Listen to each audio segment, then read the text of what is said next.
That should be better. I've got my VR headset still coming in tonight. Woo! It's better like this. Damn, ruined. Ah, fine.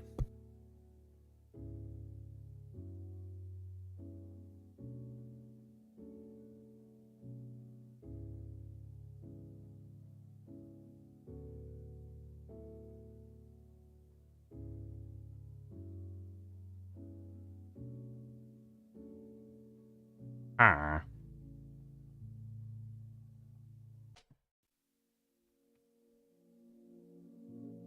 I was looking. I'll have this small rant with just you here, Megapixel. I was looking at I need to see my screen. Looking at From Beyond. I was looking at Day Before. That's it, sorry. I was looking at Day Before trailer. There it is. And now there's a lot of stuff about, well, it doesn't look very good, and it looks way worse than what they showed 2 years ago. And a big part of that is, like, indie developers, I don't know if this is it, but quite often indie developers forget that people have lower end PCs, and they'll be testing their game. This isn't the discussion I was going to have, but this is a tidbit.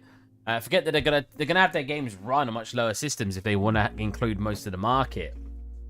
And I'm actually having this conversation kind of at work at the moment, because I keep getting, let's add this really cool thing, let's add polymetric fog with ray marching, and I'm like, do we want only high-end PCs to play our game? It's like, this isn't it's hard. And don't get me wrong, I've said it a million times to them, like, I'd love to add these things, it'd make it look really, really cool. The problem is I don't think we can. Anyways, it's not what I was originally gonna say. What I was gonna talk about is it makes me sad when reading the comment section and people are like, this is what the gaming industry has turned into. What? Gaming industry is so good right now. It's just people for some reason only want to look at the mainstream games. Like, even back in the day, maybe it's because back in the day everything classed mainstream, but if you think about it now, there was a lot less being developed. That's another thing people say. Oh, there's a lot less games being made now than back in the day. Huh? We make more games today than we ever have, because people have a lot more access to making games. Back in the day, you'd need like a whole company. You'd need all these tools. You need all these really smart people, because you wouldn't be able to just get something like Unreal Engine, which can piece together a lot of the work already for you. You can get like basic first-person shooter mechanics. You can buy a couple of kits to get some characters in, to get some weapons in, and boom, you've got... some people refer to it as an asset flip. You've got something playable, right? Now, you could do that today. You couldn't do it years ago. So things were being developed a lot slower, and it was a lot harder to make things. And it was usually companies needing to earn as much money as possible out of the money that they're investing. Now, especially because people have demonstrated they don't need change for something to be good, they're quite satisfied with the same thing over and over again. And some of you may sit there and say, no, we're not, Steve. We're not satisfied with that. Maybe you guys aren't personally.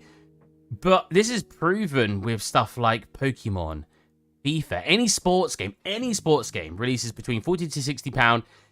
A bunch of people still buy it every year. Call of Duty, yeah, sometimes they make a good Call of Duty. Sometimes they release 2 or 3 in the row. That's kind of mediocre. But no matter what, they get a butt ton of sales, right? We have demonstrated as a community, in the gaming community, that AAA companies don't need to release anything amazing for us to buy it anyway. Whereas back in the day when it was new, you needed to release something innovative. And indie companies still do that. Indie companies are basically the old AAA companies. Because old AAA companies weren't as big as what we have for AAA now. The employees in a company are so big now.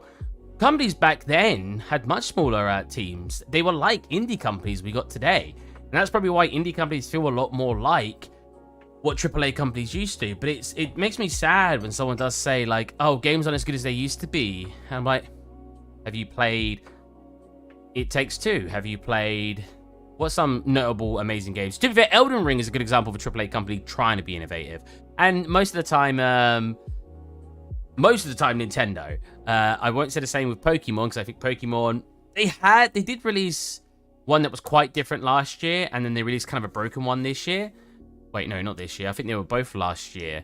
But if you think about Pokemon, every single release, they kind of just had more Pokemon, it was the same game. But if you look at like the Mario games, Mario games, some of them have been so groundbreaking in what they implement into it. Galaxy, or even Nintendo, even Mario 64, the first like sort of big 3D one. They've always tried to be innovative. I like Nintendo for that. But yeah, from what I hear, the new Pokemon was pretty good. Just run. Yeah, I think it. I can't tell, because I think the problem with the new Pokemon is I think it wasn't much different than the one they released earlier that year, except it was really buggy on top of that. So the improvements that they would have made were overshadowed by bugginess. Now, I've not played it myself, so I don't have my own personal opinion on it. I'd probably find it boring. I find this kind of type of games, because I've played so many of them, so I like something different. Hollow Knight's a good example. That's the one I was thinking of earlier. Like, best indie games 2022. So I was actually talking about this yesterday, my top 3 games of last year. I said first place was probably It Takes Two. It Takes Two is such a fantastic co-op platformer experience. I would honestly put it in the best games of all time. I don't know how long that list would be, either top 50 games or top 20 games, not sure, but it would definitely probably be in there. It's such a good game, and if you have someone good to play it with, it's just such a phenomenal experience. And it plays so well. Like, obviously, that's a big part of it, playing well. But yeah. Let's see. Best indie game 2022. 13 best. Not played it. Curse to Golf. Not played it. I've never even had that. Trombone Champ. Trombone Champ is a pretty simple game, wouldn't it? I wouldn't put that in best, personally. Stray. You know what? Some people... I've not played Stray, but the looks of it looks like more of a narrative, less gameplay impactful experience, but some people thought it was an amazing game, so that's a good example of an indie company making something amazing. Like, wow. This hasn't got a list of what I expected on it at all. Cult of the Lamb. Cult of the Lamb was awesome. I personally, I love that game. Like, we get so many amazing groundbreaking games released over the last decade, and people seem to... I know that some people just don't play indie games. In fact, I saw comments all over the place saying, I don't touch indie games, as if they were some sort of freaking garbage, toxic waste or something, which is so bizarre to me, because an indie game, why wouldn't you play an indie game? It's no different than just playing a AAA game. What's there specifically about them that you don't want to invest some money in? They're usually cheaper. Like, I don't know. They're cheaper, and they're no different in quality usually than AAA. Sometimes graphically, sure, but there are tons of indie games that are leaps and bounds above some AAA releases, so it's a weird thing to say you avoid purposely. Hey, somebody has gang. I'm having a rant about how sad I think it is that people put indie games down, essentially, by saying today games aren't as good as they used to be. When in reality, I personally think we might not be in a golden age of good games, but I still think every year we release amazing titles. Most of the time, indie. So I think it's such a discredit to indie developers to say games aren't as good as they used to be, when I personally think they are. I think we still have games released today that are way good. I also think people ignore that if you think about old games, like, yeah, but Pac-Man and Space Invaders and then old, I don't know, Donkey Kong, Banjo-Kazooie, all those games are amazing, Steve. Okay, but what about the games that weren't amazing that was released back then? What do you mean? Have you guys ever heard of the story of E.T.? And they buried the games in the Texas desert? E.T. game buried in desert. Here we go. Filled it in for me. Now, I don't know if this is actually a true thing, but... Maspero... Oh, yeah. Unsold video game cartridges, consoles, and computers in a New Mexico landfill site.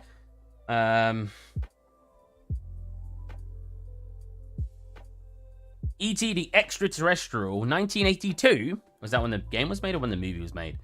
One of the biggest video game commercial failures.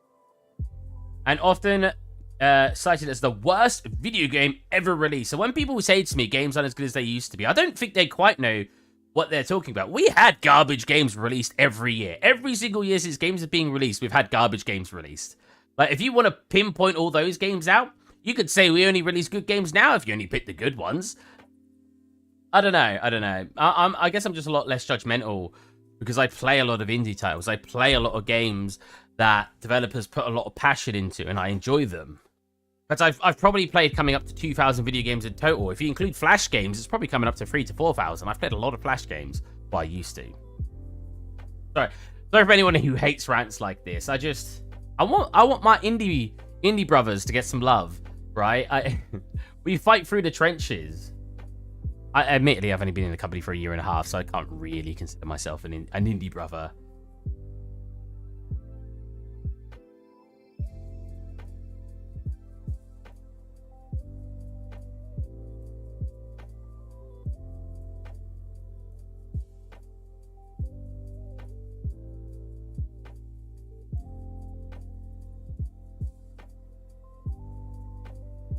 Do you remember the SHITT movie games? Oh, yeah. The PS... You know what, though? Didn't they... When was Wolverine released? Do you remember Wolverine? That was actually a really good one. Both of them. I think there was a PS2 one, and there was, like, loads of sneaky missions, and it was really good. And then was it PS3, the main one I'm thinking of? I think the main one I'm thinking of was PS3, and they had, like, an actual regeneration system. I assume all it did was make an opacity mark. They had, like, an actual exoskeleton with organs and stuff, and then it just gave your skin an opacity mask, and when it got like shot and beat up, you'd have more and more get revealed, and then over time you then have that regenerate / the opacity mask doing the opposite, getting unrevealed. You know what I mean? And it giving the illusion you're being healed. That was a really good game. But yeah, you're right, PS2 games had tons of garbage. Like, worst PS2 Top 10 worst ever PS2 movie games. Is actually a video. Shrek had one. Oh my god. You know, I can skip through it with you guys. Wait, let me just see what this comment is. Okay, cool. It's actually someone thumbsing up a comment. Because I commented on what I'm talking about on the video I was talking about. We've got Shrek 3. Wait a minute. What? Transformers. Oh my god. Action content. You know what? Superhero games and stuff for quite a while were pretty bad. Like Spider-Man had so many repetitive Spider-Man games in between, like Spider-Man 2. Spider-Man 3 was a little under 2, I'd say. And then you had loads after that was kind of meh. I don't think they were ever bad. My brother played all of them. But if I asked him today if he had memories of them, he'd probably say, no, I didn't remember that game existed. Incredible Hulk. Oh, I actually enjoyed this game. Oh, man. Is it considered a bad game? Equally, younger audiences tend to be a little bit more, well, at least myself, tend to be a bit more satisfied. Hey, look at Spider-Man game. Wait, which one? Spider-Man 3? Oh, Spider-Man 3 actually considered quite bad. I know Spider-Man 3 was worse than 2. 2 was fantastic. In fact, people still play it today because they claim it was the best Spider-Man game. Don't look at my recommendeds. Oh, God, wait, is that recommended? Definitely don't look at one of the recommendeds. Why is it running so slow? Internet. Spider-Man 3 is the biggest problem. Like, Spider-Man 3's biggest... Oh, no, what's Spider-Man 3 was that it has a camera and frame rate that makes the game nearly unplayable. Ooh. Fight Club. I didn't even know they made a Fight Club game. It's just going to look like... Oh. What is this? Oh, is this the... Is this a 50 Cent game? Oh my god, is my internet really running that slow right now? Are you guys still here? Am I still streaming? My internet has been so garbage lately. Like, really bad. I think I might... Oh, wait, was it 50 Cent? I didn't see. Oh, Bad Boys. Oh, I was one of the 50 Cent games. Do you guys remember those? Gee. Am I still here, Megapixel? I'm a little worried. I'm just not here anymore. I'm not downloading anything, am I?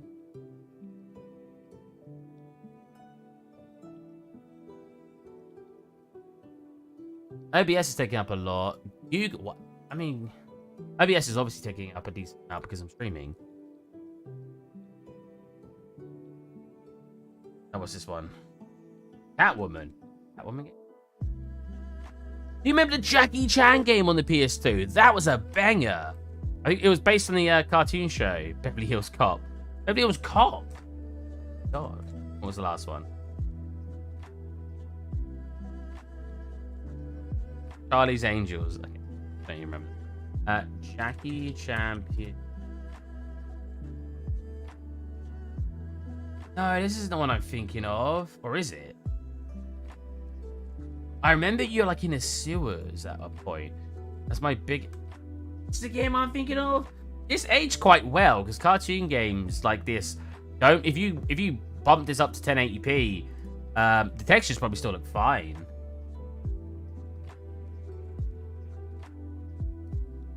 I don't remember any of this, though.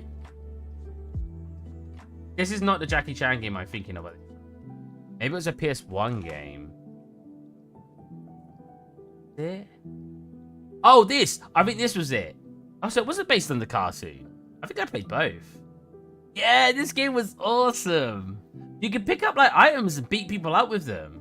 I don't even see today in games. Heck yeah. Oh, the animations look pretty good. Go, Jackie. My chat isn't... Oh, wait. Oh, hold on a minute. The chat wasn't coming through. Sorry. Well, you've been talking like this whole time as well. I was like, he's not wrote anything. Sometimes the chat just goes quiet, so I just assumed. Where's the chat? I was here. Looking actually on the stream.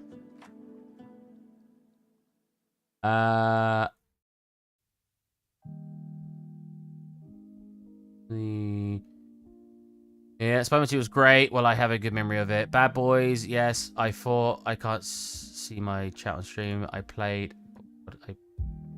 Family Guy game. Very feeling it sucked. I had a lot of games like that, to be fair. Games that definitely sucked, but I enjoyed them.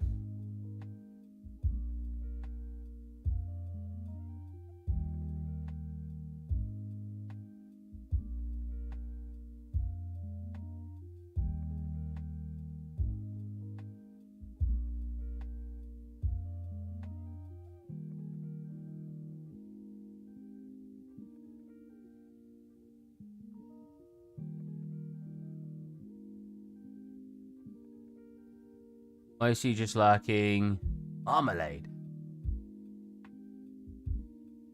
But saying something to confirm chat is working. Thank you, thank you, thank you. That's super. Always appreciate it. Anyways, let's actually get something done. I've just been rambling on for like 30 minutes or something. All I can say is I love video games. I still love video games. I don't play them as much as I used to, but that's just because I work a full-time job and I'm busy. Video games are awesome. I do see... Oh, God, I'm going to go on another rant now. There's so many things I see. It's like, oh, video games are just bad now. And no, I think people are just getting older. And I think people are realizing repetitive natures in games, right? If you've been playing shooting games your whole life and that's the only kind of game you enjoy, if you're on the 200th shooting game you've played since you were 5 years old, you're obviously going to start losing interest because you're just... essentially, it's the same game no matter what shooting game you're playing, with just a different story, maybe improved gameplay with some other elements to it. So it probably feels repetitive. As someone who basically plays every genre of game, I'm not at that point. I'm not at the point where I feel like everything feels the same. I am at that point when I play FPS games. Don't really play FPS games anymore because I do think they're becoming repetitive personally. At the end of the day, it's all opinion based. Personally, I do think they become repetitive. So I understand that people say it. Like the 2003 Italian Job game was awful, but oh, you know what? Wait, do you remember Getaway? Oh, God. Oh, another one. Getaway game. The Getaway I'm thinking of? Yeah, you remember the Getaway game? That was a good game. I won't share because we're already going off topic. So I want to export all this. Now it's actually done into a bunch of different components. What I can do is I can actually export the mesh from here and hopefully it'll combine it. I don't know if it does. It must not. We'll see how it looks. Don't apply triangulation. That's cool if it doesn't need. We'll go to my desktop, Canon. Now, this isn't finished. I've got so many folders for this, files for this. This isn't finished, but I want to start getting in the Unreal Engine so we can actually... it's like sort of a motivational point right now. If I can get it in the Unreal Engine, I'll feel a bit more confident with the final results and I can start messing with it to look a bit closer to the results we're going to want. Canon base combined. SM_Canon. Wait, is this going to be exporting 4 different meshes? No. The documents... Let's go Canon. Mesh exported. Okay. Does it combine the mesh? That doesn't feel like it's possible. Because the mesh has 4 different textures on it.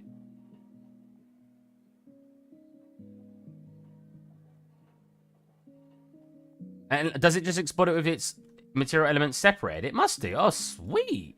I've never exported from like this from before, so it works. So we need to make a Unreal Engine document.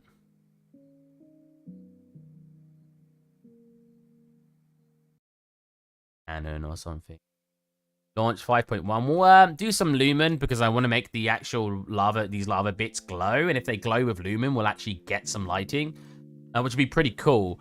So lumen, I think, is the way to go, and I want to show that I can actually use lumen. I say that like it's a difficult thing to use. There's some setup requirement, but mostly it is just a nice dynamic. If you can use dynamic lighting already in the Unreal Engine, you're mostly gonna have a good time with lumen. At least I've found. I've not used it a lot, so maybe that's me making assumptions I shouldn't, but it feels that way. How do I... No. Project game... Blank? Film, video, and life level. I've never selected any of these other options. Virtual production, DMX, in-camera FEX, or display. Architecture? It's not architect. Automobile production. Photo studio. Yeah? Product configuration. Collab. We'll try... Photo studio?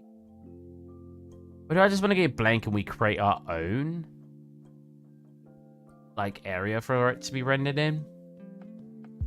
I mean, I guess I can do that with the photo studio. If I don't like it, I can just delete everything, right? So we'll just do that. Acrylic Canon. Or, well, you know what's... no, we've just got Canon. We've got stylized Canon, but I don't think it needs stylized. Maybe that's a launch. What's your guys' favorite game that's released in the last year? Like, your favorite game of last year? We tomato. Hey, no, just... Did I wait? Did I forget after all of... No, I did. I did run it, did I not? Hold on a minute. Did I actually not? I swear I did. Announcement. Damn it, I didn't. You're right. I was thinking, like, some people who were here earlier who aren't here. I'm quite surprised.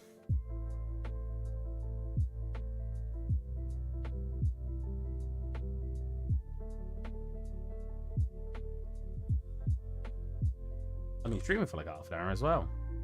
Right? It's been about half an hour now. I can actually check, but I'm not going to.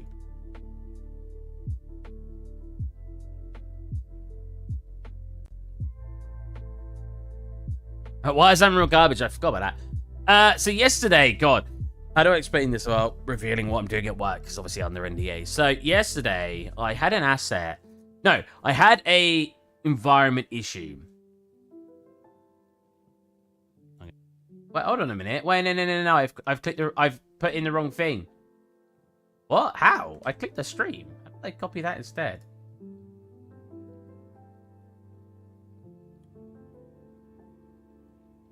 There you go. So God, you're my mum in chat, right? That sounds like I'm saying a really weird thing, but that's literally his name in chat. We tomato ball. Bow. Ball. Yesterday, I had an issue where MIP maps weren't loading. Now, it took us a while to realize that was kind of... Damn your mum. It took us a while to realize that it was the MIP mapping. I say a while, it didn't take us too long, but it took us a while to figure out how to make it so we could force them to load. So, for those of you who don't know what MIP mapping is, now I didn't know what the term was a couple of years back, but I knew what MIP mapping was. All it is, you know like how LEDs work? If I get something closer to me, it starts getting the higher quality shape of it. As it gets further away, you'll get a lower mesh of it. MIP maps basically the same thing. They've got other reasons as well, because it helps with rendering, like anti-aliasing. But basically, once that gets close to you, it will load in a higher res texture. At this close, if it's 2K, it's supposed to be 2K back here. It might go down to, well, actually, the video game would probably still be 2K. It might have to be a bit of a distance away, but it will go down to like 256, whatever. Now, I've never had much of a problem with MIP maps for Unreal Handle. You'd think so. You'd think so. This is why it annoyed not just me, 2 programmers and an artist yesterday. Artist being another artist. Me, another artist, and 2 programmers. I say annoyed. It annoyed me mostly because actually it annoyed the other artists too. Because we had to fix this. We've got a deadline at the moment. We have to fix this thing that we never thought was going to be a problem. A very obvious MIP map that wasn't working was I have a post-processing effect in my game right now, right? And as it gets colder, you get a frost effect appear over the screen, and it gets tighter and tighter and tighter until most of your vision is kind of hidden with a frost effect, sort of narrowing your sort of tunnel visioning your character. You can't see as well. It looks pretty good. It's pretty basic. It's nothing fancy, but it looks pretty good.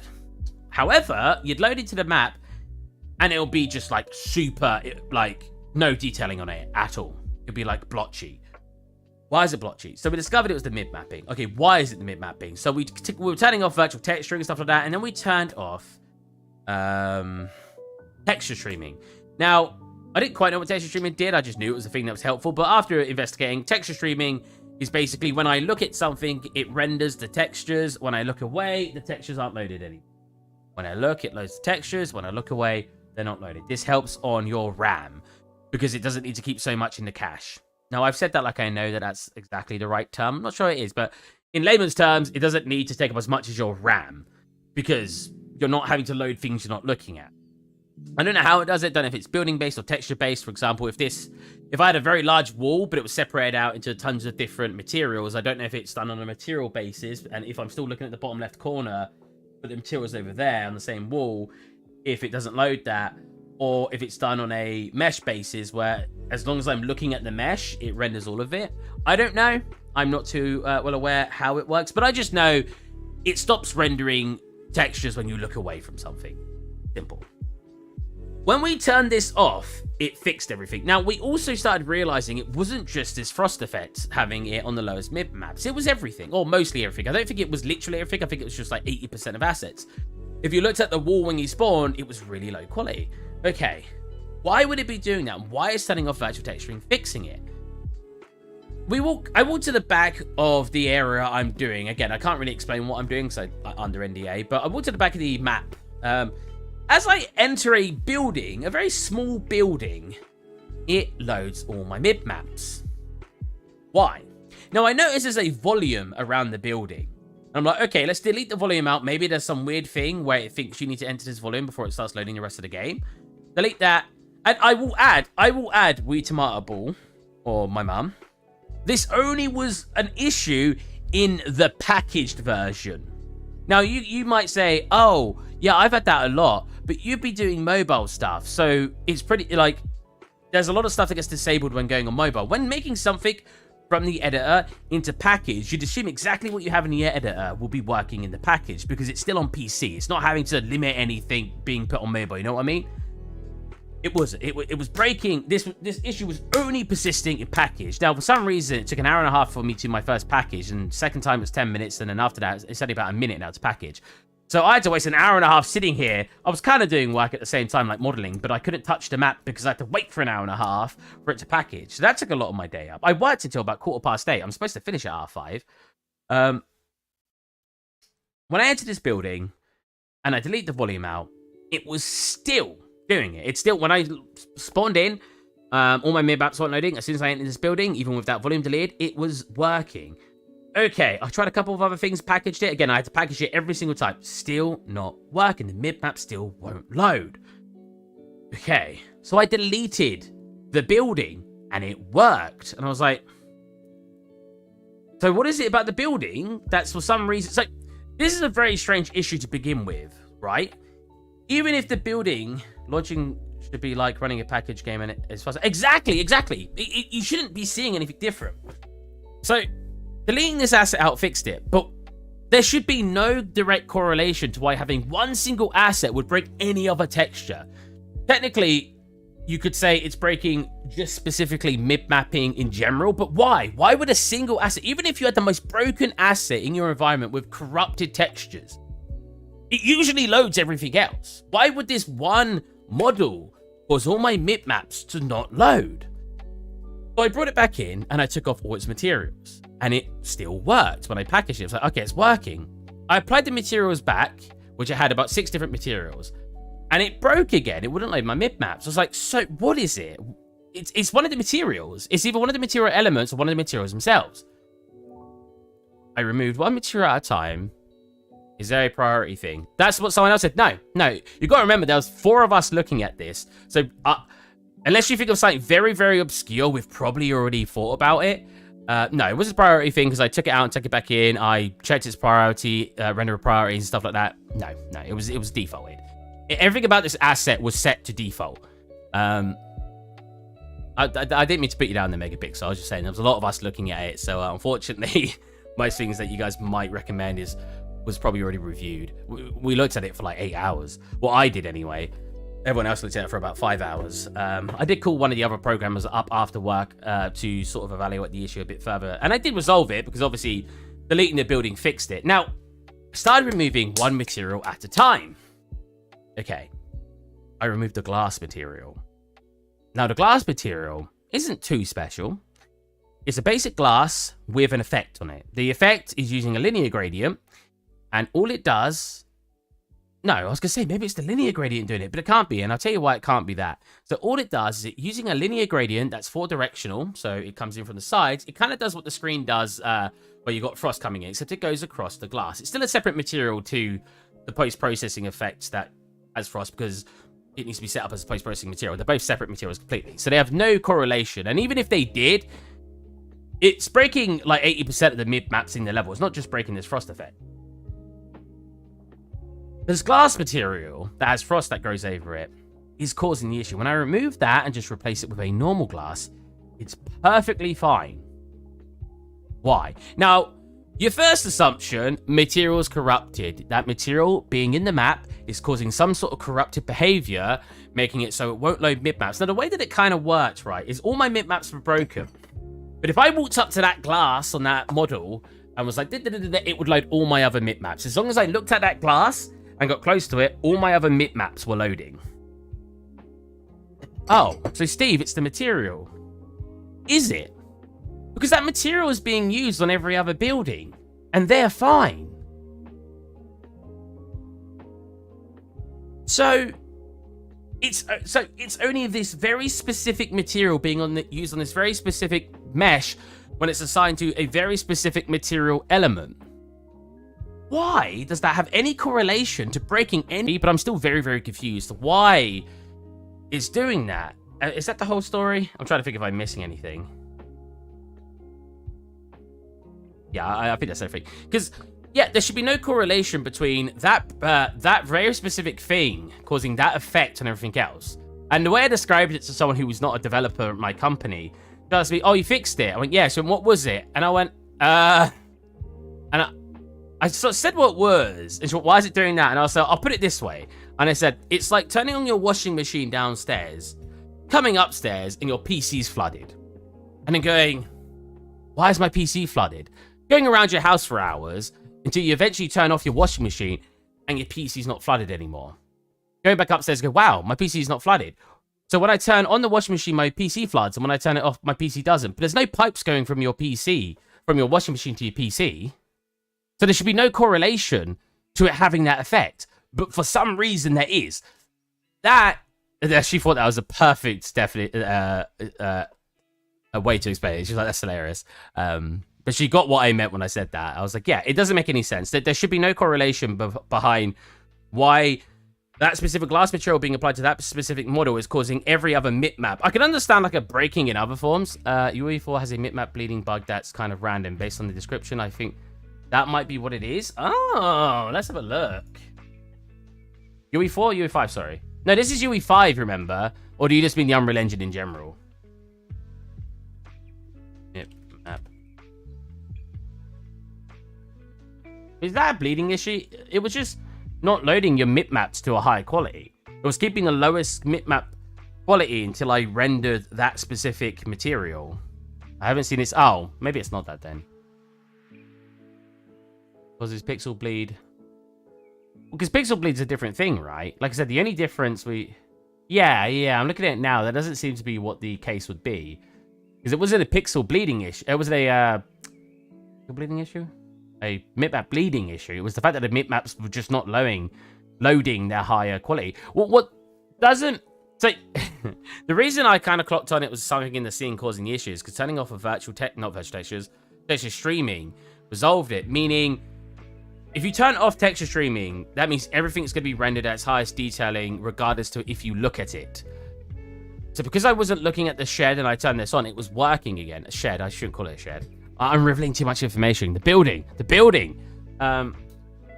Yeah, I don't know. Especially if you guys were here witnessing it with me, like the programmer did when he was watching it, he was gobsmacked. He was just gobsmacked. Is that an English term? He was just like, this doesn't make any sense. And I was like, I know. It has to be a shed. Write it down. Write that down. It has to be a bug. Oh. Packaging, that's a horror either way. I like to think about it like a broken machine washer. Oh, did you write that wrong on purpose? Yeah, it just didn't make any sense. There should be no correlation behind why one material... Like, because the material wasn't broken. I think that would at least make me feel better. If I walked up to this building and the glass material on it was broken, like it was just corrupted, it looked glitchy, artifacts were on it, I'd be like, oh, I something wrong with it. But it was working fine on the building. When you got close to it, well, it was technically it was working the way it was intended. It was loading its mid-maps when you got closer, but for some reason, its mid-maps on that glass was as if it was controlling all the other mid-maps in the level. So loading that one specific mid-map loaded everything. But then on top of that, that was even weirder. You'd think, oh, so walking away from it, Steve, meant your mid-maps on everything else started going back to the lowest default. No, it was fine. After you loaded all the other mid-maps once from forcing yourself to walk closer to that building and looking at the glass, it fixed the other mid-maps, so they weren't permanently being controlled by it. No matter how I looked at it and everybody else looked at it, it just didn't make any sense. What happens if you override disable mid-maps on that one material? Oh, I didn't. That's a really good idea. I didn't think about that. So keep unfiltered the mid-maps on that one mesh. Oh no, one material. So it only needs to be that one material, that one texture. Equally, I don't want to do that though, because you shouldn't have anything in your scene. Well, rarely have anything in your scene with your mid-maps turned off, because you don't want to eat up people's RAM. Admittedly, most PCs have a lot of access RAM. I don't know if it's video RAM or RAM. I think it's RAM. I think we looked it up online and it was, what's the technical term for normal RAM? Memory? I know video RAM, then I just know RAM. So I think it just takes up normal RAM, but like RAM. Yeah, it's just so odd, so odd. And I was sitting there for so long yesterday, scratching my head, thinking, how do I resolve this? This scene does not run very well. Woo! We are oh no, we're back up to 120. Oh, I'm a bit laggy when I full screen. So, let's see how it looks in this scene. I feel like it's a little bit overkill to just have my asset in here, but it looks kind of cool. What's your specs? I have 32 gigabytes of 2400 megahertz RAM, which is quite low these days. I should actually upgrade that to more of a 3200, whatever you want to call it, megahertz. 32 gigabytes is still fine. I've never felt the need to have any more than that. I have a 1080 Ti, so basically the best card that's not ray tracing, unfortunately. Some of you could fight me and say some of the AMD cards were better, but I actually don't know, so you'd probably win that fight. I just know it's the best NVIDIA card before ray tracing ones. So which is what, 7 years old now? 5 years old now? I'm not sure. And I've got an i9-9900K. I don't know the correct term of saying that. The i9-9900 and... Wait. The i9-9900K, the 9900K? I don't know how to refer to it, but yes, the 9900K. I've got like 4 SSDs and 1 external hard drive, 1 normal hard drive. That's 2 gigabytes. My main solid state drive is an M.2 or an NVMe. I never remember what term's correct. I think M.2 is the port type, and the NVMe is the type of chip or the type of SSD. Not sure. Someone can correct me on that. Or if NVMe and M.2 are technically separate things entirely. Again, I'm not sure. I think that's all my specs. M.2 is poor, NVMe is the... Hey, yeah, I got that right? That's what I said first. I'm not sure, but I think I did, so... I had a feeling that was the case. Yeah, because you're... No matter what, you'll label your SSD as an M.2, and then it will also be an NVMe because it's a type of SSD itself. But then again, is there other types you can get? Again, I'm going off topic. I've barely done any work today. Let's actually get this in and try to apply its texture. And it's not finished, but I think it's nice seeing things put in. One of the biggest things I've always said about being an artist over a programmer is you get to see progress as you're making something. Oh, so I brought it in like that. Oh, you know what? You know what? I'm pretty sure there's an import setting that you can tell it to combine on import, right?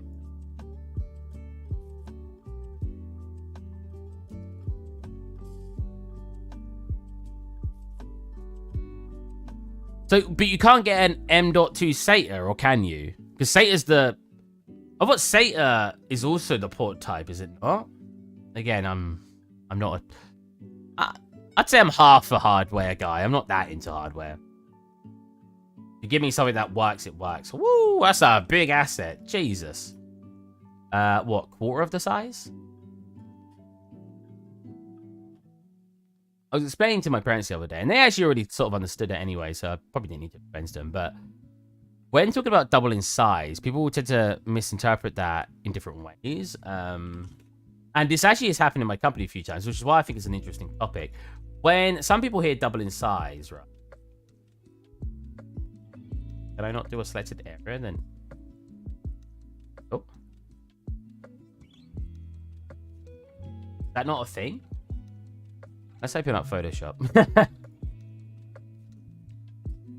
It's like one of those small things where, like, it's very easy to miscommunicate something like this. And this happens a few times in my company. It's just like, in your head, sometimes you think something's really, really obvious, but it won't be always obvious to the person you're telling it to, and that's really, really important. It's why I like to sort of explain as much as I can in layman's terms, especially when it's to people I know who aren't a part of that field. Like when I'm talking to programmers, I try to make it as digestible as possible instead of using terms I'm not sure they'll understand. No, that's not me calling programmers idiots before someone's going to be like, oh, Steve's being mean. No, I'd expect the same if a programmer was talking to me about traces and stuff and event listeners and whatnot. Like, okay, yes, let's go. And I'm diverting from my topic, but this is very important. So when someone hears double, like when they're like, oh yeah, just make it double the size, right? They sometimes just think you mean this, right? And in a way that does mean double because you now got two of these, right? So you've doubled. But sometimes when people say double, sometimes when people say double is, oh, delete the background layer. Let me, oh, Photoshop, are you good? Jesus.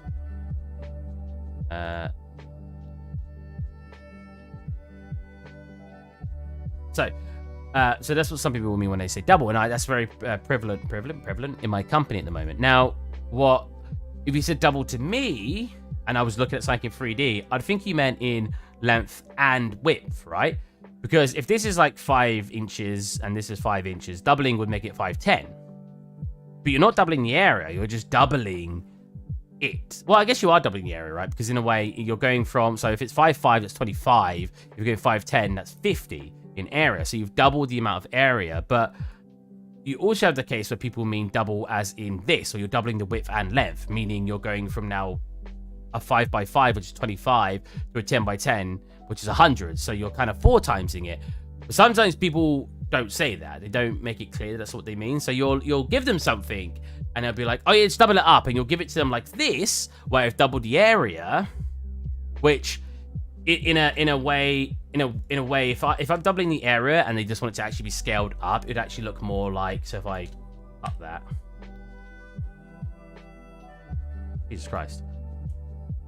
Nope. Not do this.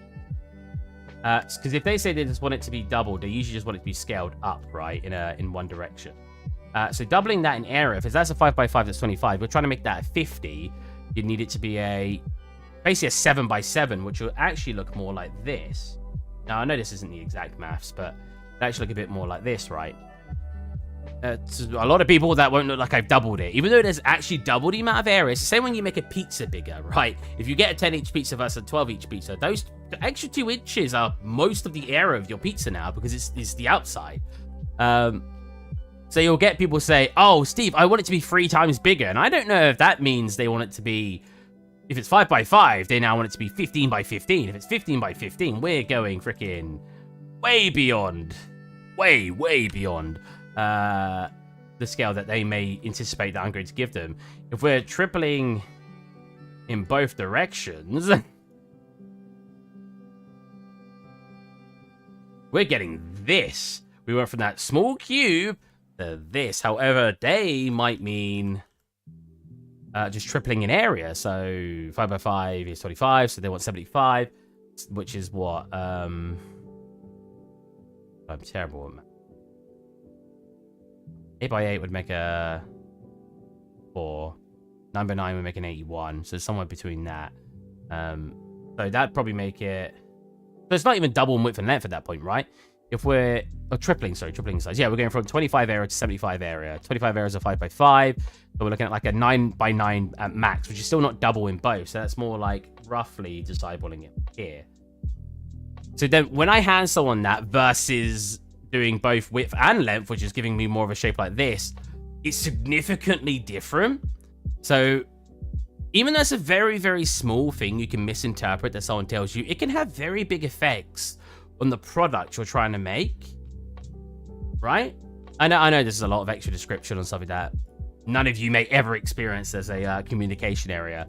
But yeah, I think what I'm trying to say is just remember some things aren't always the most obvious and you need extra description and extra just a little bit of extra, because to you it might be obvious, to other people it might not be. Jesus, I am lagging.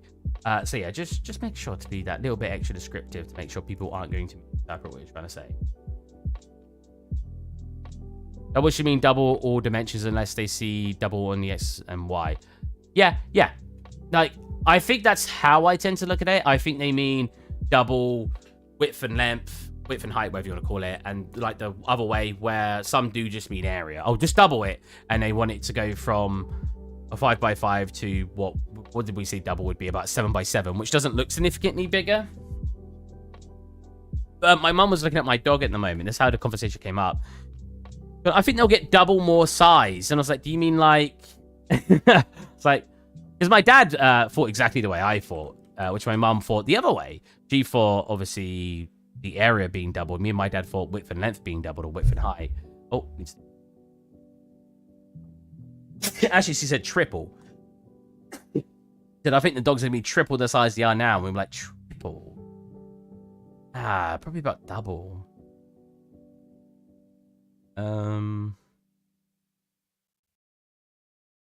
What's the build settings?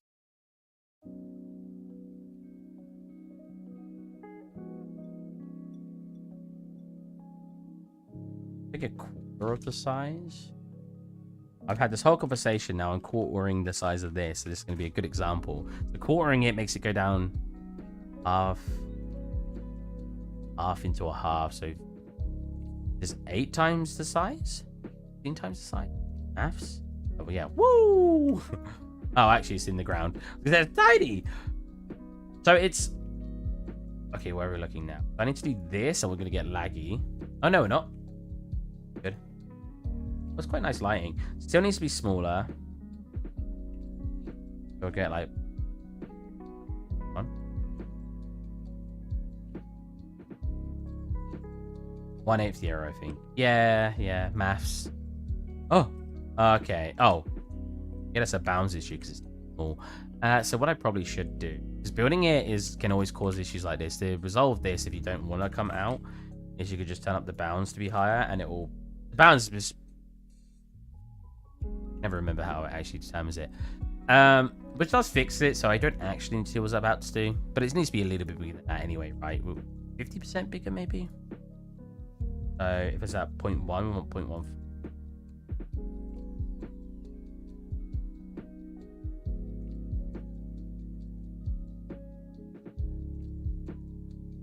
So first of all, jump off the figure. So what we're going to do instead is we're going to bring it up, right click, and then we're going to pivot, set pivot. So now our pivot is that new point whenever we click on it. Now I can move it around there, and it's nice and... Wait, why when I pressed end it did that? That was interesting. Oh god.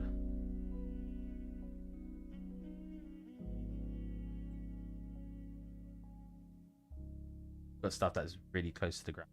Kind of perfect. Cool.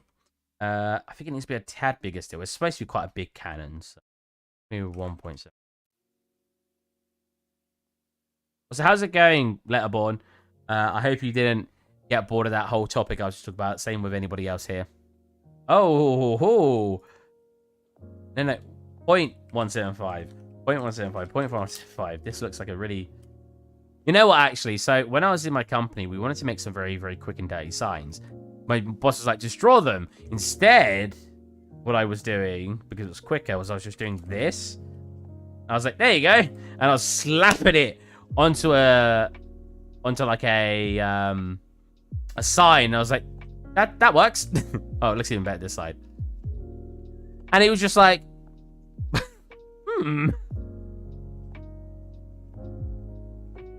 Do in any direction. New tutorial, how to make a quick sign. Boom. I know what, that's actually kind of helpful. Is that really where it's... Where'd you put it? Bring that up. This actually does look pretty cool today. It's like got normals. It's almost as if it's got normals on it.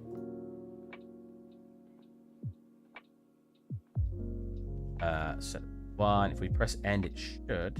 Ah, interesting. End seems to be resetting its pivot point, which usually it just brings it to close to the surface. That on the ground. Yeah, cool. If I want it scaled anymore now, I could always just do that manually. Cool. Let's look at what we have on the camera right now.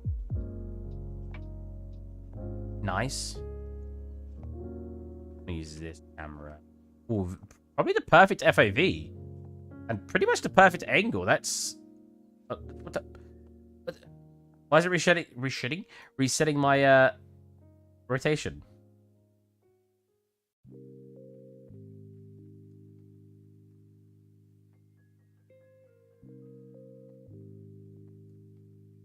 And I guess I could just lift it up. Oh. Huh? Hi, Steve. Keep up the good work. Thank you for sharing. You are amazing. Wow. Thank you so much, Games Daily Doses. Thank you. That was very, very kind of you to say. You clearly don't know me much of a person, though, if you're calling me amazing. It's just going to reset the... Yeah. What's it?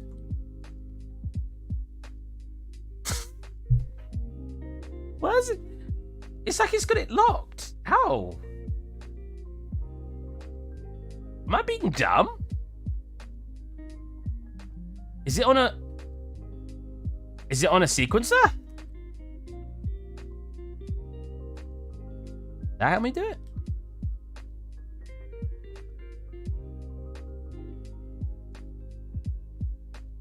Oh, it's on a blueprint. Hold on a minute. Oh no, is it on a blueprint? No, it's just got edit.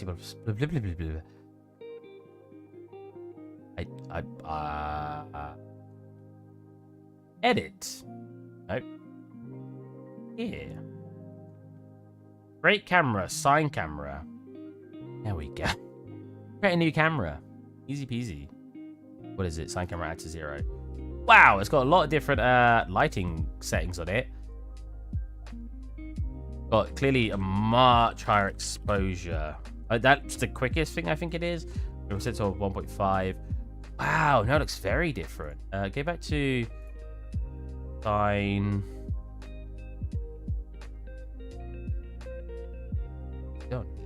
Yeah, there is. So it's not the exposure. It's clearly brighter in there. So what's changing is it just the... Oh! Look at tracking. Is that what was doing it? Hold on a minute. Now we're getting somewhere. Heck yeah. Cool. Yeah, I can use this camera again. I think it's got a perfect FOV. If we look at the actual... took those PBR 3D meshes and forced them to be flat. That's hilarious. Probably a way to then bake that in a way, and then it just like turns it into a 2D thing. All right, so let's look at... Okay, so I'm definitely not at the right positioning. No, I'm way off. My memory was not as correct as I thought it was. So it's more... We don't have to have it perfect. I just... Again, it was just less of fun. Basically there, though. Yes. Now, the next part is the lighting. Let's disconnect from here. We'll have it showing here. Looks really nice. Lumen, baby.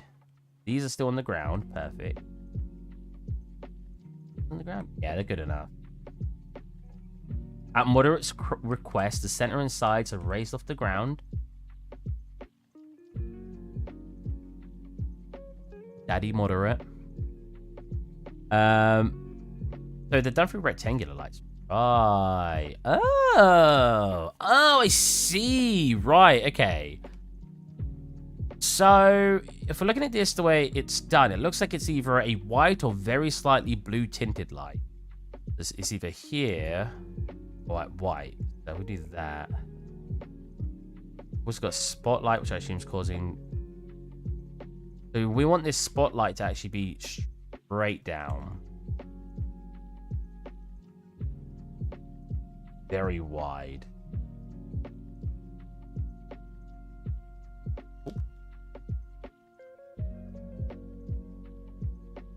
I don't want to make it perfectly straight down because I do want that slight adjustment. But if we look at the shadows on what we've got going on, it is technically here, but the way things are shining, I'd rather have it slightly tilted to the side and pushed over.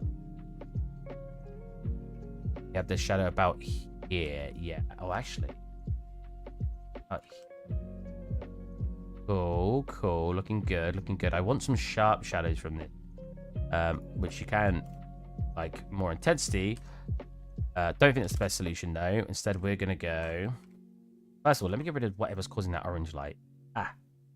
The rectangular one. What? Didn't I make that white? Light color white. Why is it not white? Me? I kind of like the orange. But it's not correct. I honestly want to delete all this because what I kind of want to do is I kind of want to render it in the exact way. What is in the canon? I have no idea. As in, like, what's this supposed to be? I kind of want it to be rendered with the same gradient back to it, which is I could either do on a plane, I could do a semicircle type thing, or actually have it in a circle. I could just do a curved base from the bottom. Tons of different ways to do it. Is it using temperature? Oh, you're probably right. You smart boy. Yeah, it is. Boom. Oh, very cool. See this? This is why I like chat. Oh, coming in here, instantly telling me what it is, not shaming me for not knowing.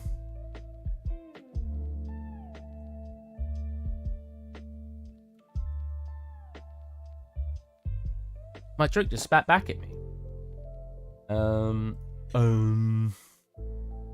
Might play some more Beat Saber after this. Don't know if I'll stream it. Unless you guys want me to stream it. Ooh, you probably don't, but ooh. So let's get the textures in. Now, again, I'm going to probably change all of this.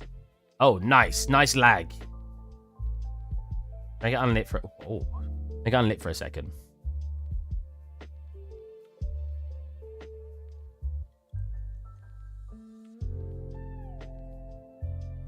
Oh, I've not exported it, have I?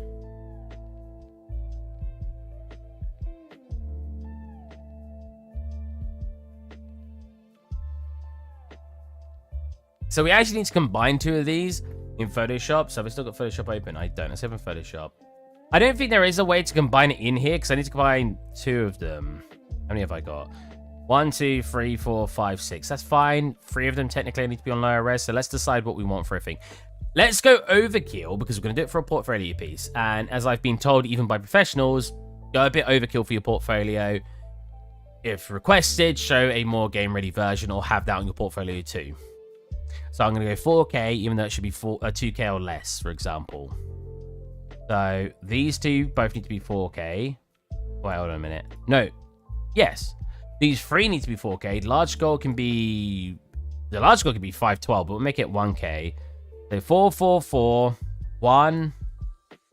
That could be 256, but we'll do 1K. And we'll also do 512 for the skeleton. So 22211 22211 512.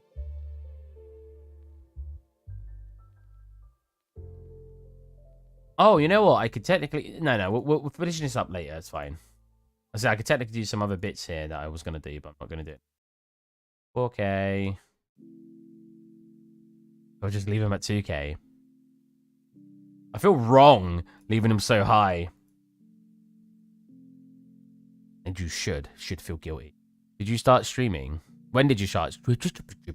When did you start streaming? Sorry. 63 minutes ago. You're like, what? That's it? You should be streaming longer than that.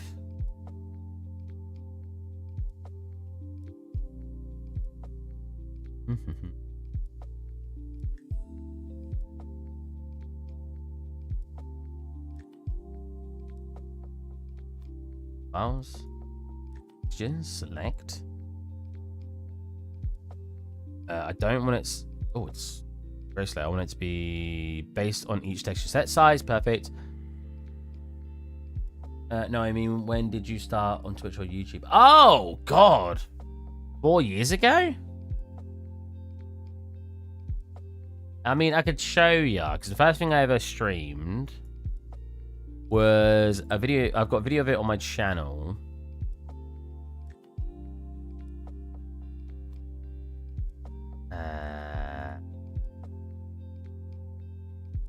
I got a time lapse. One of the first things I did, which would be 3D art stream Twitch. Wait, 3D art Twitch stream time lapse 1. That would have been the first video I would have published from the stream. So this was released 4 years ago, February 19th, 2018. Oh, so we're coming up to 5 years. Wow, 5-year anniversary.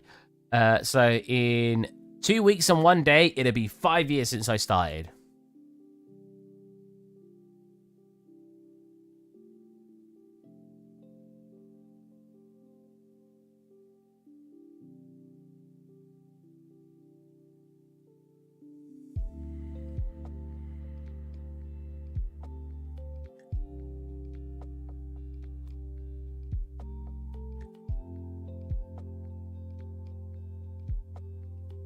I'm putting my finger in a candle. I have an obsession, not necessarily with the fire, but with the wax. I don't know why. Like I'm a child, but well, you can see. Ooh. Here we go, story. This one smells like it. You can see.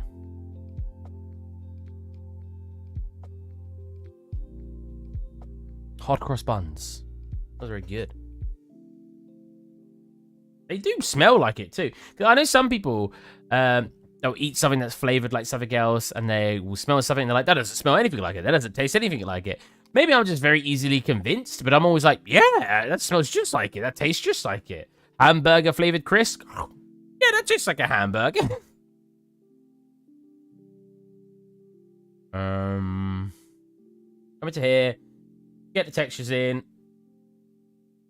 I should be doing mostly this. Oh, I did that wrong. Try that again. Change this to the right setting this time. I knew I forgot something. I said that. I hate hot cross. You know what? I don't like eating hot cross. I don't like eating. I'm lagging. Eating hot cross buns, but I really like the smell. I've known people the similar way with like coffee. They love eating coffee. No, they like the smell of coffee and coffee cake, for example, but they don't like drinking coffee. But yeah, hot cross buns I've never been that interested in, but I do for some reason like the smell. Is it's a cinnamonness, right? Cinnamonness. I just touched the wax and I'm smelling it. Yeah, it's just intense cinnamon, and I like cinnamon, so that's probably why. I don't even if I ate hot cross bun though, I wouldn't be like, ugh.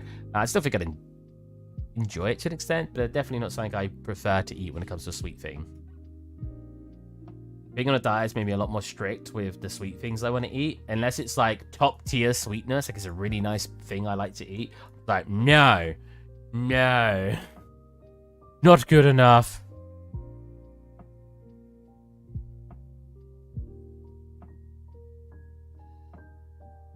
Oh, Hogwarts Band is a beginner band that beginner song. Sorry, in band that everyone has to play.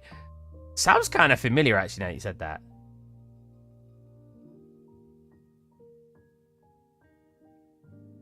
You make that sound like I never played. You know what? I don't know if it's English schools. I never was taught how to use an instrument. We kind of sometimes did touch a keyboard, but it wasn't like there wasn't like playing classes and stuff for me. It was just sometimes we got to touch a keyboard. They didn't really teach us. They just sort of let us play around on the keyboard, and then it was just music theory. Like, for the rest. I don't think I've ever been sat down and taught how to use an instrument in my life. You know what, though? I wanted to see how my dogs reacted to me playing the ukulele earlier.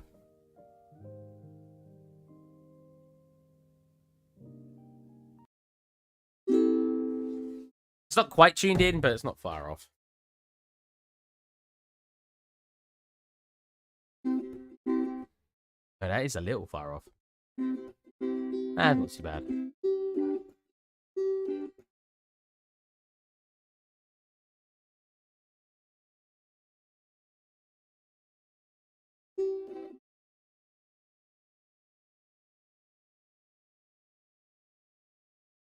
Oh, it's not. I swear that's not being picked up. Am I crazy? Oh, I put the filters back on for noise gate and stuff. Is that better? I'll play a different song. Oh.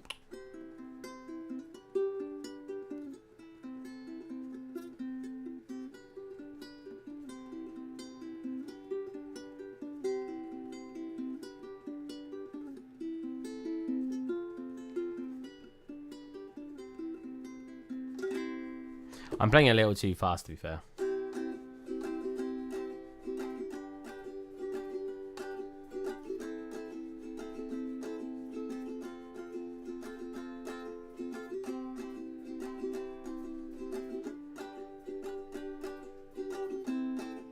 That was wrong. I used to be able to play it way better. There was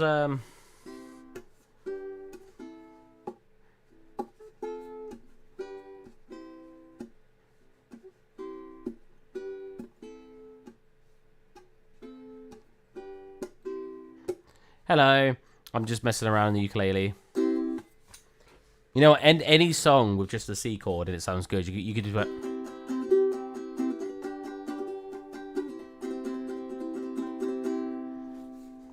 Just C chord.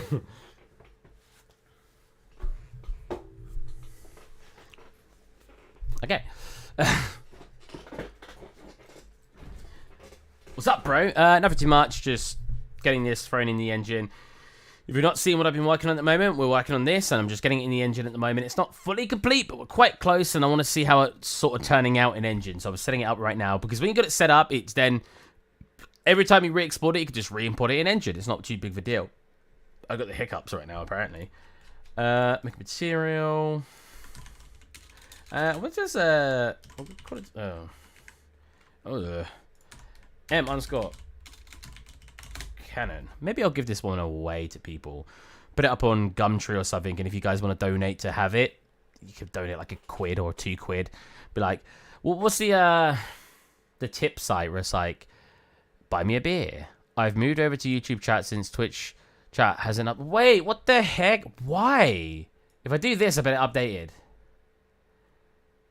Yep, there you go. Twitch chat is taking quite a while to update. Primary school, we had to like... It's not that it's taking time. The way that I... well, it is taking time. But the way that I just do the Twitch chat is I just basically share... I just delete out the background with a chroma key and I just show the actual chat itself.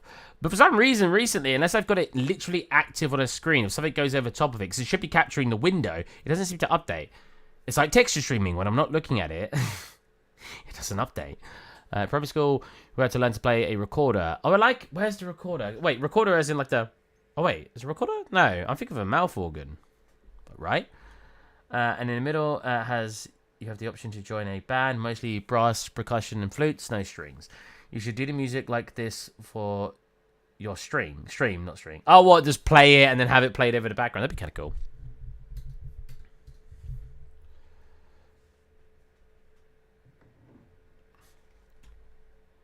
So have we got a master? Also, how's it hanging, Yusuf? And Yusuf? And what do you do? Are you an artist? Are you a programmer? Did you just randomly find my stream? Because people keep doing that recently, just on the front page of YouTube. What's up? What's up, my guy? Who are you?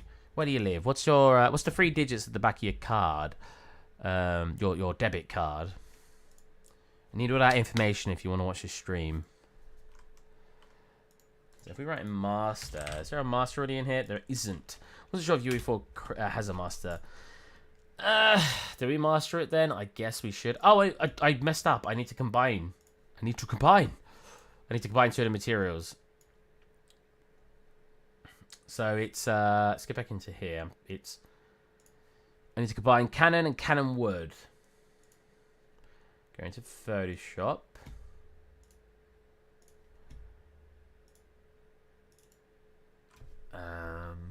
Canon. Because as you'll see, actually you won't see. It's kind of hard to see, but there's an emissive on it. Oh, of course there is. And then Canon wood. It should overlay. Oh, I needed it without the padding.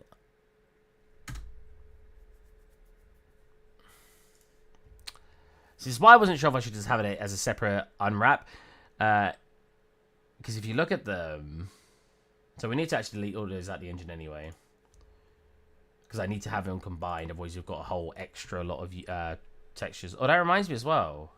How many... Oh, it doesn't matter if it has separate units. It's fine. Ah, screw it. We'll just set it up without them combined for now. I want to be lazier. How long have you been working on this Canon? Are you going to put it on ArtStation? 100%. And there's portfolio or to buy, or I don't know. I might put it up. I might put it up for free, and you guys could just, you know, like on Gumroad, and you could just say, oh, I'll pay £1 for it, even though you don't have to. Maybe I'll have it as £1, and you can pay more. I don't know. It might be fun. Might be fun. So I want to create. So first of all, we want to set up a bases. I grabbed the wrong thing on the wrong screen. You guys haven't set me set up materials in a while. So we want to go boom, boom, boom, and that's the 3 majorities. However, we also have an emissive we can set up, which apparently doesn't have anything on it. Oh no, it does. Oh god, look how small of an emissive it is. Right there. Okay. Oh. Hold on a minute. Wait a minute. These are supposed to be emissive, are they not? What's that under Canon? Why are there so many textures? Just because it's separated out into different texture maps. Because when baking and stuff, it was just easier. So, you got base, which is easier to separate out because when you're doing the high poly for it, it's just easier to bake it. I mean, if you've downloaded any of Unreal Engine's marketplace stuff or some of their free content stuff, they'll sometimes have like a chair with 7 materials on it, so I don't feel too bad. So you'll have like your base. I've got my Canon and I've got the wood, which technically should be combined in Photoshop. So technically I only have 4. We've got large skull, which I had them separated because it was just easier to bake them. That was more of a laziness kind of thing. I could still have them on the same UV map, but it's nice to have them separated. Because if we actually go to the... Not the lava. You'll see it there. Same with the small skull. Same sort of thing. But it also means I can separate them out into different texture resolutions. I can, in a game, I can have this as like a 64 by 64, right? Like, or a 128. And I can manually control that. If I don't think there's enough detail, I can export it out as a higher resolution. Same with this skull, because they're quite vocal points to the actual asset. The lava was just because it was its own thing. The lava, the whole thing needs to emit lighting, so I kind of wanted it separate so I could control that a bit naturally. Most downloaded... Yeah, a material would only have 4 different textures, right? And technically this does. But if you... I downloaded some Sketchfab stuff for work recently, and sometimes they divide it out to so many different material elements, because like I've got here, it would be 1, 2, 3, 4, 5. It'd be 5. So in my case, you need emissive maps as well, only for 2 of them. So in my case, it's 1, 2, 3, 4, 5, 6, 6. Oh no, it will be 5 when I combine it. So it's 15, and then I need 2 for an additional emissive, so it's 17. So it's 17 texture maps in total. But because I've separated them out, I can reduce some of those to a very low resolution. I could do 512, 256, 1028. It's same process as when people use like UDIMs or texture sets, right? Because you just separate them out so they're a bit easier to control. So it's more of an ease of use over over the best optimization way, right? Because I could have put them all in the same UV map. The problem with that is if I want to render it as a portfolio piece and I wanted it to be 8K when it's all combined, you can run into a lot of issues when trying to do that. Whereas now, if I want it to be high quality, I could just do a couple of 4K maps, a 512 map, a 1K map, and I can have it nice separated out into its very neat little areas. I think the first time I started doing this is when I saw a developer do it with his gun. Someone made an M16 and he had like 6 different materials for one gun. And then someone who worked on Sniper Elite said that, who used to be in my chat, his name was Josh, said that was quite common practice. I can't remember why he said it was common practice. Maybe that was also for ease of use, but he said that they do that for their guns a lot in Sniper Elite, and that... Now, I don't know how true this is. This is just from a man who was on my Twitch who used to say he worked on Sniper Elite. Sniper Elite? Yeah. I had someone else on the chat who said he worked on Crash Bandicoot. And as much as Sniper Elite's probably the cooler one, the Crash Bandicoot to me is so cool. So I was like, whoa. And when the guy on the YouTube video did it, he rendered like 6 8K maps. And I was just like, well, I say 6 8K maps, 6 8K materials, each containing 3 maps each. So he rendered like 18 8K maps. And I was like, no wonder why your like thing looks insane on your portfolio. You've got 16 8K maps is like having 4 16K maps. Yeah. I was like, oh my lord. Anyways. Oh, you know what? I need to play the music again. So yeah, especially when it's for portfolio pieces. I've watched some Call of Duty, Hollow Knight. Yeah, at the end of the day, when people come in chat, they could be lying. But I like to give the benefit of the doubt. Because they seem, when they talk and they do say stuff, they do tend to seem to know what they're talking about. So if someone came in and went, I worked on all the Battlefield games, and I must say, and he said something completely preposterous, that using 32K maps is what we did 16 years ago, I'll be like, what? But yeah, additionally, at the end of the day, depending on, if you really wanted this asset to be on your portfolio and you really wanted it to demonstrate that you can make mobile assets, for example, you probably would have it all on one map and you'd make it like 512, for example. I think you should use 128K texture. Jesus Christ, that'd be so funny. I wonder how big the file size for that would be. Yeah, what was I gonna say? Yeah, you might want to demonstrate that you can do it in one texture map, that you can have it 512 by 512, and it still looks very good.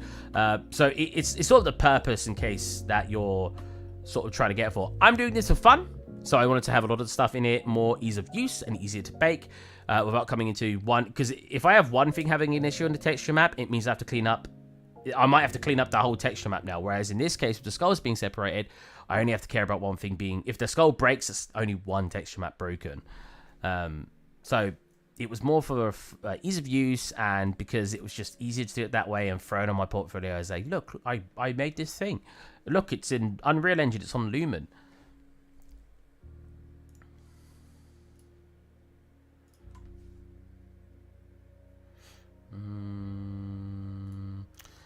So we won't clean it up at the moment, but we'll get it all sorted out as a master material. So first of all, when you got a master material, they changed the shortcut for this. They didn't change the shortcut. You used to be able to write MUL to get a multiply. Now you got to write MULT, because if you write any MUL, it will be putting in an mul M4V4, which I have no idea. Matrix row. I have no idea what this does. I've never used that node before. Or you can just hold M left click and then drag it into there instead. So yeah. Depending on how you want to set this up, I like setting up a color first. Spelled the English way. Now you want to default that as 1. And then I like to connect it up to also a brightness there. I think there's quite a few sneaky tricks you can use to minimize textures and materials. Like during the big Unreal Epic Mega Jam, there was a category called Use It or Lose It. Their entire game had to be a single 4-channel texture. That's awesome, because in that case, you'd be using, presumably anyway, you'll be using it like an atlas, right? So if you were like, oh, we want a lot of bolts, what can we do? Well, we'll make one bolt on that texture sheet, and then we'll draw all of our bolts to that texture sheet. Then we could just rotate the plane or whatever it is that's making the texture, making the bolt appear, and we can just rotate it, and that will look like it's a different bolt just because it's rotated in a different way. That's like, it's really cool, like using one 4-channel texture. So presumably, like, wait, a single 4-channel texture. Wow, so they couldn't even like have an albedo, or could they? No, because they couldn't color it in.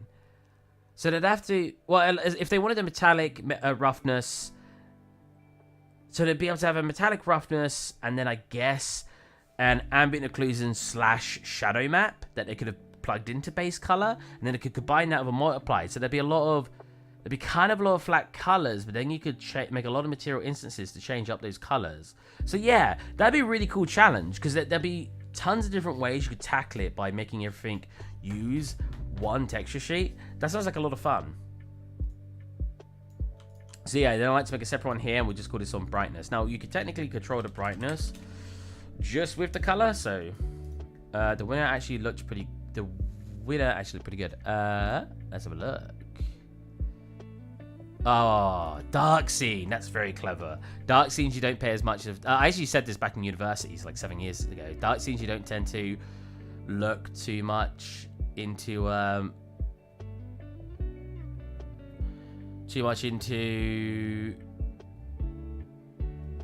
texture quality, because it's shrouded by darkness and fog and everything. I don't know how he did this, because he's got textures. He's got like skulls, and he's got a wooden texture on his club. So how would you do that with only one texture with a 4-channel on it? Because then how would you use the other channels?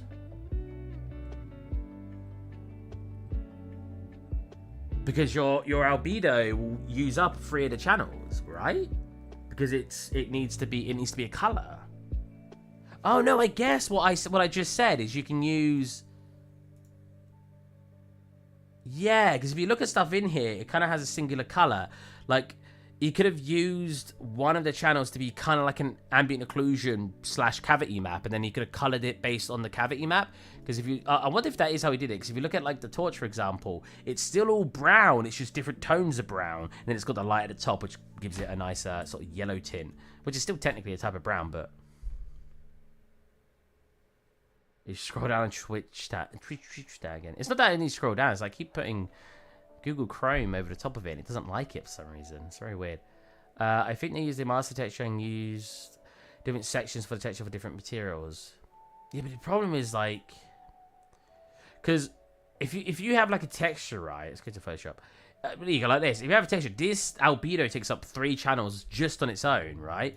Because you need the other channels to determine what actual color something is. If something needs to be brown, you need so much red, green, and blue in there, which means you're using 3 channels. So the only thing I can think of as how they did it with a 1/4-channel map is they instead used.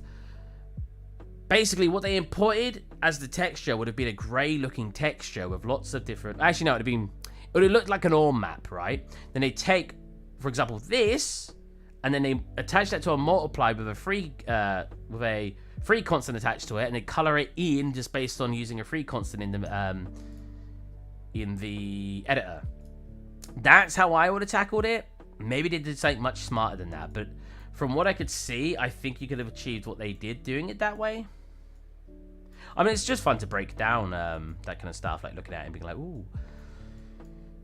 This, look at like this, like this is what an ORM map usually looks like. This is a really nice colorful ORM map. Turn off sRGB. I need to go into all the sRGB maps to fix that. All right. Why no, isn't it? There.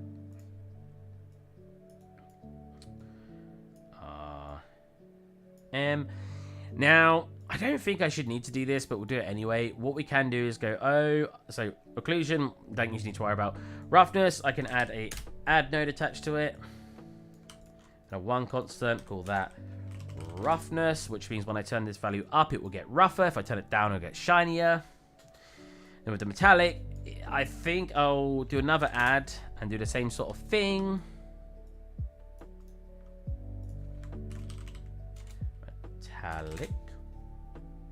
Metallic or metalness, however you want to call it.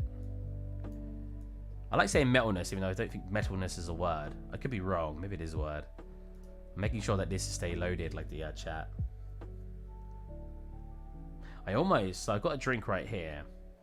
I almost went like this and picked up the candle. Tasty.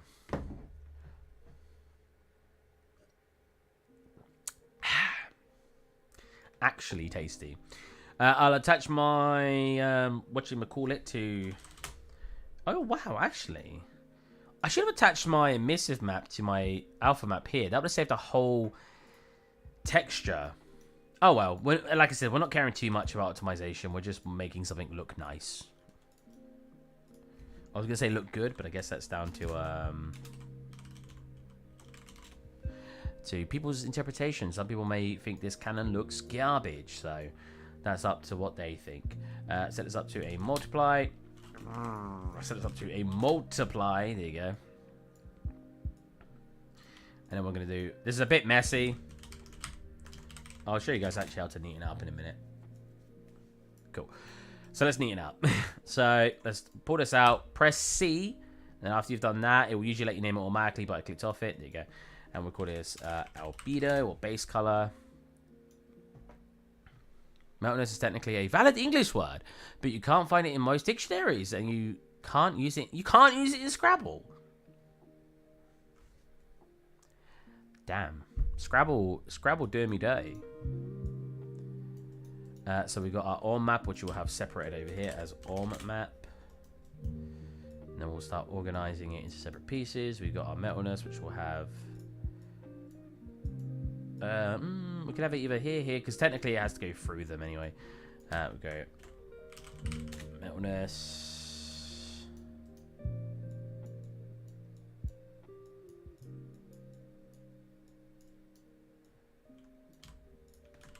Bit of a long one. There you go. Oh, you know what? I need to sign into a game I've been playing because there's daily login bonuses. So if I don't log in daily, I'll lose my item. So let me log in. Does that allow admin permissions when I load it? I've never really questioned that. So change this one to Raffinesse.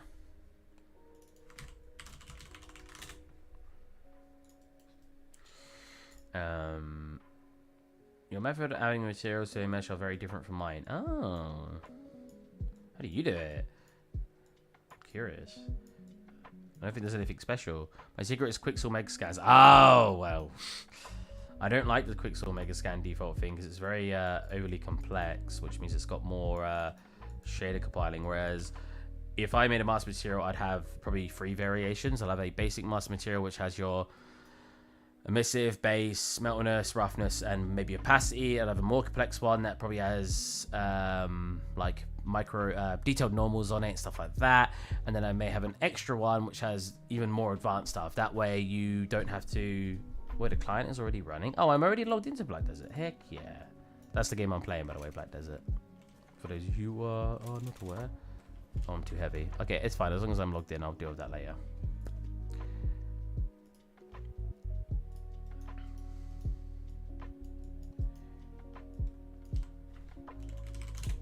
I have a lot of problem with mega scans because like they look really, really good, but in practicality, they like some of the meshes are just very weird. Do you have Android or iOS? I have an Android. I do not like iPhones. I don't have anything against them, and in fact, when I worked at Game, which is like GameStop a couple of years ago, my boss asked my recommendation for what phone he should get, and he said he wants something very simple, not overly complex. He doesn't care about changing main menu, stuff like that. So I said you should probably get an iPhone then if you can get one cheap enough, because it is out of the two, they're usually much more simpler. I think now there's a lot more customization than there used to be, so maybe that doesn't hold true anymore. But back when I recommended it, they were much more simpler in customization. So I told him, if you don't care about that kind of stuff and you just want a phone that works and works well, get an iPhone. But I personally don't like iPhones. I think for what you get, they're a little overpriced, and I don't like some of the practices Apple have done in the past, and that kind of the thing with Android is like Android is just open. I don't know if it's open source, but it's obviously everyone's got their finger in the pie when it comes to Android. It's not dedicated to one company. Lots of companies use it. I have plenty against iPhones. They are overpriced, and all the extra price isn't for extra features. It's for the status. Yeah, exactly. And some could say that's fine. It depends on the person you speak to. I'm not saying that anyone is wrong. Personally, I don't think it should be priced up a lot more just because it has a brand attached to it. I think it should be priced up depending on how much of a performance it gives you and what it actually does for you. It feels weird to me wanting to throw a bunch of extra money at something just because it has some sort of status attached to it. In fact, that's how you get like, well, let's say you get a cult. That's how you get sort of toxic people in those kind of communities, like, because people are just like, I don't really have to explain it, but I'll admit, however, that the iPhone cameras are much nicer. Yeah, but that's what you expect for the price. This is why it says to me, the amount of videos. It's like when people were comparing katanas and longswords. So longswords and katanas both have their own advantages. If you had a one-on-one fight and the katana wasn't able to get some decent slashes in from the get-go, the longsword has a much higher chance of winning because the longsword has a lot more you can do with it. And I know this is a weird comparison, but it is going in a way that makes it obvious to why I'm using it as an example. So a katana only has one slashing, and it's not good as a thrusting weapon. So you only have one course, one sort of way to fight, and it's slashing. It's a slashing weapon, whereas the longsword, it's not quite as good at slashing, and I believe it's a tiny bit heavier, but it's still very good at slashing. It's double-bladed, so you can slash from either or, and it's a thrusting weapon because it's got a pointed tip, meaning it's a lot more versatile, meaning in quite a lot of scenarios it's going to be a katana. But whenever you watch a video where people compare it, they will show you a £5,000 katana and like a 50 quid longsword. That's how I feel about what people do with iPhones. They're like, iPhone's really good, look how good the camera is, and it's like, ooh, like, now look at my Galaxy A7, and I'm just like, what, like a freaking 6, 7, 8-year-old phone, and it's not even the good one from that time. It's like the A version, which is the cheaper quality one. I'm just like, compare something similar, because sometimes it'd be someone who's they're sponsored, and that's not a bad thing necessarily, but they forget price is a thing. They're like, oh, I really like this product because I think it's well worth the money, and they didn't even buy it. I don't have as much value in a sponsored advertisement than an actual just straight up honest one when they've got it and they just talk about it. So yeah, I hate reviews when it comes to certain things like Android versus iPhone, because there's so many reviews out there where they just sort of are clearly biased and they'll use a worse Android device, because that's another problem with Android devices. Well, not problem, it's a good thing. That like I said, everyone's got their finger in the pie. I don't know if that's actually a saying. For some reason, I keep hearing it recently, though, and then I've sort of started saying it. Lots of different companies use Android, so you can easily pick a company that overprices an Android phone for not as good quality and use that as a comparison between an iPhone. Or you can pick a company known for having very good Android phones at a decent price point and compare that instead. But they don't. They'll pick the one that is a bad comparison because they want to big up iPhones, or vice versa. You know what? It can be the other way around too. It's not always iPhone. The reason I tend to see it more for iPhones because iPhones in general are much more of an expensive phone, whereas you can literally pick up a £50 iPhone, a £50 Android, for example. So you tend to see it more that way, but you can see it the other way too. Android last login, I can use it for more than half an hour before having to charge. Oh, I mean, didn't iPhone literally have it so it used to update and make your phone run slower to encourage you to buy the new phone? What a scummy practice. Stuff like that, I'm just like, I couldn't support a company like that. I know that they do, well, apparently they don't do it anymore, but the fact that that was a practice they were doing, that they were updating your phone to make it worse, I can't get behind a company that thought that was okay. The problem with non-sponsored reviews is that most of the people that review only review because of a bad experience. Most people that like a product don't spend their time reviewing it. Yeah, I get what you mean. It depends on the channel. If it is a proper review channel, they'll usually just review anything, which is a good thing because they tend to be more non-biased. But sometimes you'll also get channels who don't know what they're talking about because they review everything. So they'll randomly review like not like the stuff that they usually review. So they don't even know that what they're looking at is considered bad or good. Again, it's all opinion based. Sometimes it is good enough to... Oh, that's why. Good enough to be a review. Sometimes it isn't. It's all down to what you think is good.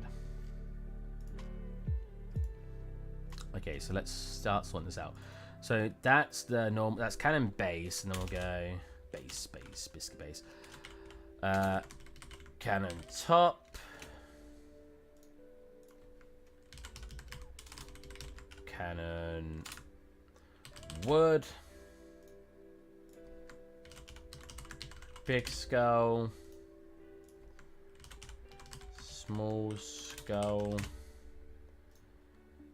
and lava. You know what? I want to change something because this at the back needs to glow, right? Oh, it doesn't actually glow that much. Considering that it's supposed to be this, it's just like it's glowing significantly more than this. But I do want a little bit of a glow anyway. Because it's supposed to be the same material, right? To an extent. iPhone degrades over time. Apple is very greedy. The reason I won't publish to iPhone mobile store is because I'll lose more than I make. And also you have to have an iPhone to package for iPhone. Oh, yeah. Really? You can't... There's not like a developer tool for your PC? You know, that's what I really respect. Where is it? About Steam and Steam Deck. They were like, use what you want, guys. You can mod it the way you want. Do whatever you want with it. They're like, we're going to release stuff for it. And we're obviously going to recommend that they might be the best device for them. But if you want to use your own device, if you want to use your own ports, if you want to use your own thingy that you found elsewhere from third-party developers, go for it. Take it apart. You won't void your warranty. I think it's within reason. Yeah, brilliant. Brilliant. Valve. Just right. Wait, how's he does that?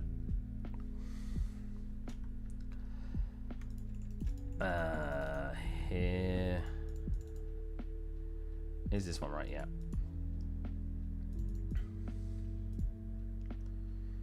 It's taking me way longer than it should have done. There you go. But finally getting there now.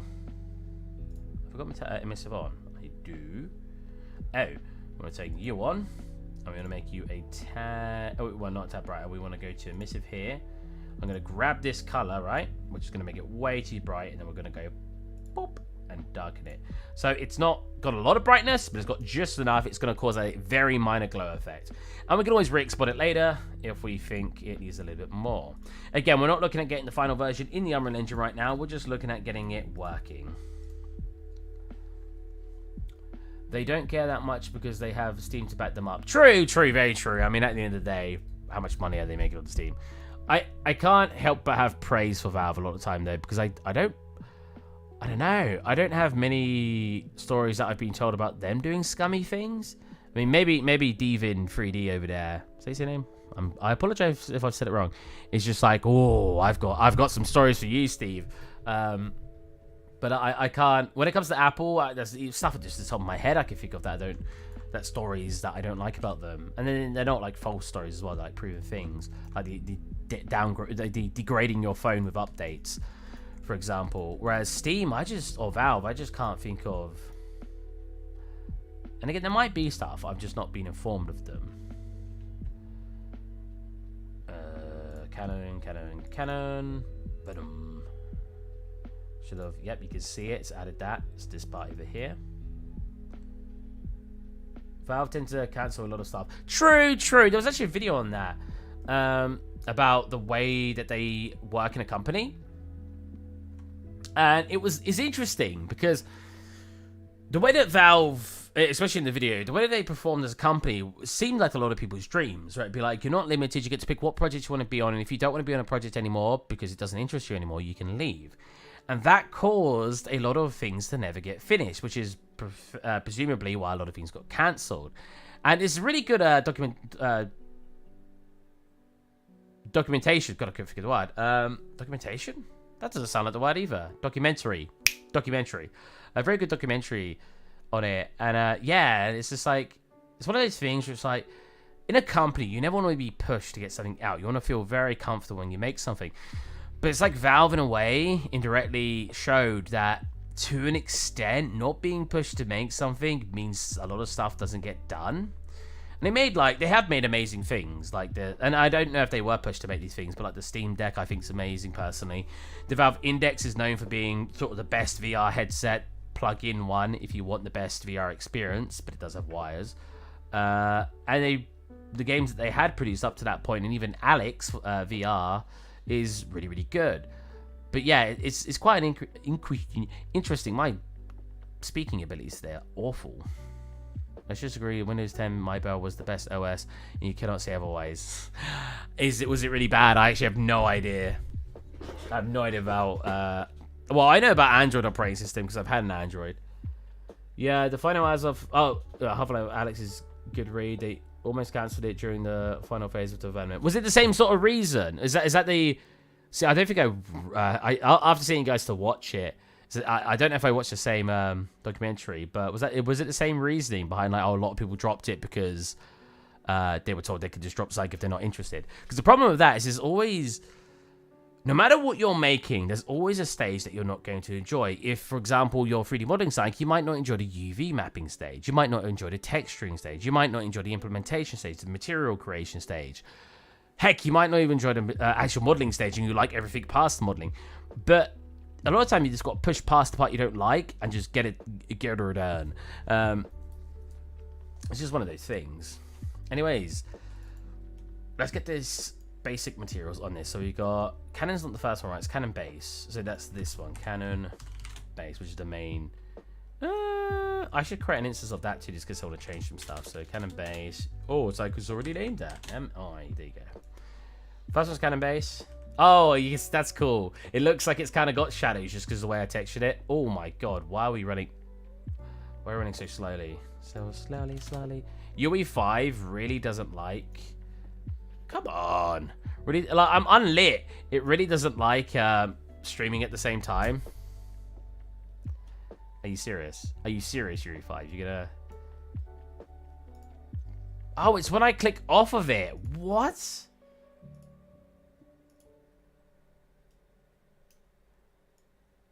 What if I hide it? Are we a bit better now? Wow, UE5 hates... I've had a lot of problems with UE5. One of them being streaming. It hates being run at the same time. There's like nothing in this thing. Can I wireframe it? Are we better now? I'm still laggy. What if I minimize it? Yeah, look, and now I'm fine. Damn you, UE5. Please, stop it. How am I supposed to run better? I'm in wireframe. What do you want from me? I'm at 50% rendering. What if I hide the viewport? Minimize the viewport. We're still running slow. I've had so many problems with UE5. People keep saying about, oh, it's a game changer. I'm like, yeah, it's changing that freaking me over to Unity. I don't know how... Wow, that's really washed out. It doesn't look washed out in here. I guess the lighting's a little bit desaturated. How am I going to stream? I'm laggy right now, right? I can't stream right now lagging out like this.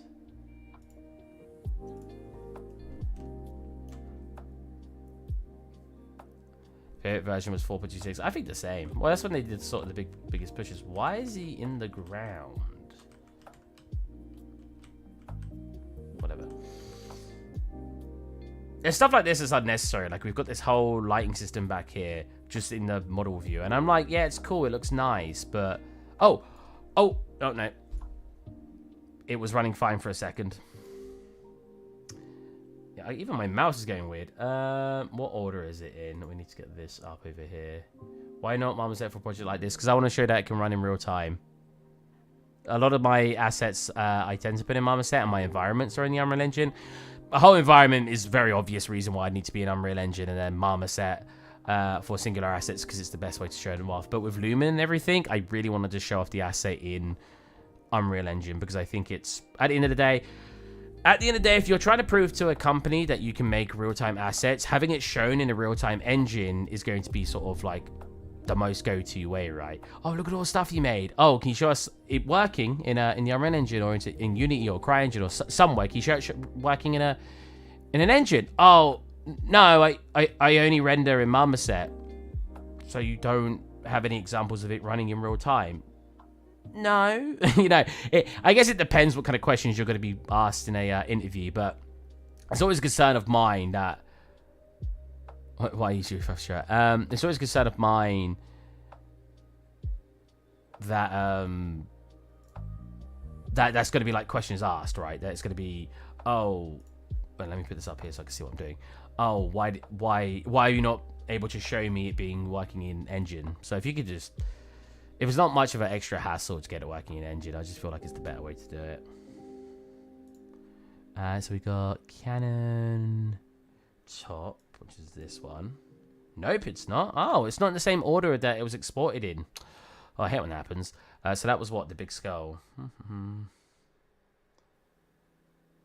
So these aren't going to be textured correctly anyway. I need to set them up. I just want to get them in the right spot. So what's this next one? Highlight. Oh, it's a small skull.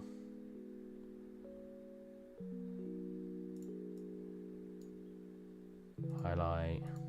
If I had a ray tracing card, UE5 would probably run smoothly for me, but I don't have a ray tracing card. And for anyone who says to me, that doesn't make a difference, Steve, it still runs in a card that's not ray tracing. Go and watch Epic's Lumen, or their hardware ray tracing versus software ray tracing Lumen like demo. It shows that it runs differently. It doesn't just run at a different performance, it runs differently. I don't want to disable ray tracing because I want to show it off in Lumen. When I take a picture, it'll be fine. It will just run slow till I can take the picture. Gonna top, that's Canon wood. What are we missing? What's the last one? Oh, is that the lava? And we've got lava. So we want to do big skull. Something I forgot to do.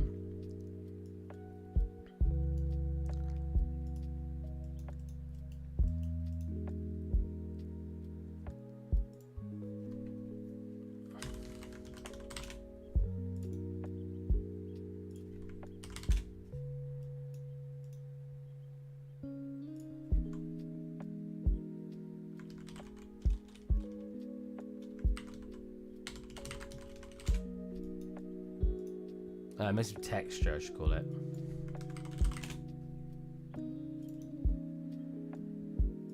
For those of you not aware, Lumen is ray tracing. I had a lot of people keep telling me it wasn't, and I was like, it is.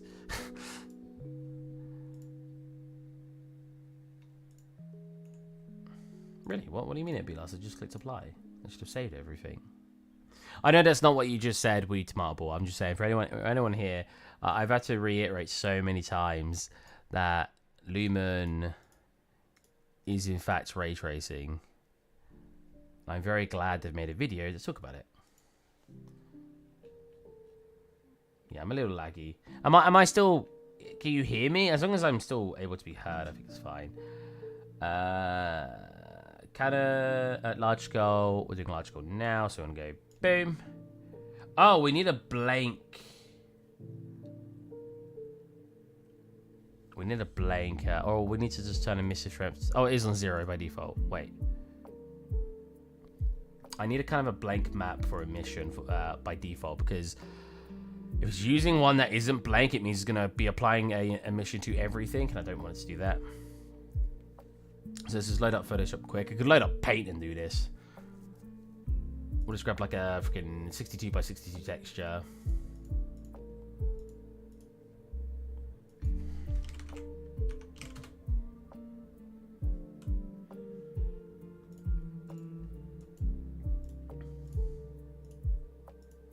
You know what?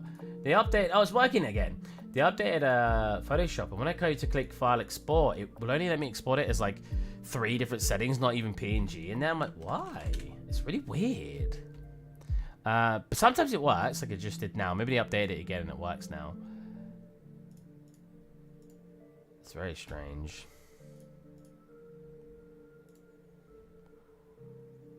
It's 100% my It's 100% my GPU.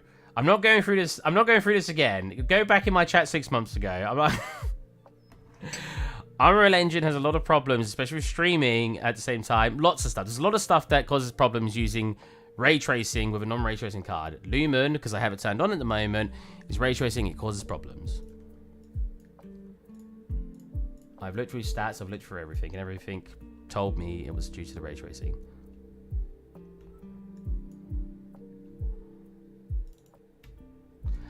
So we want to put this in here. We want to make it sort of default material.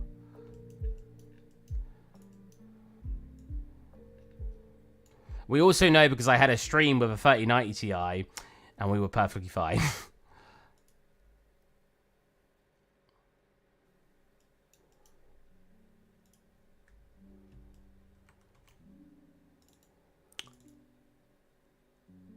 Base. So we need to...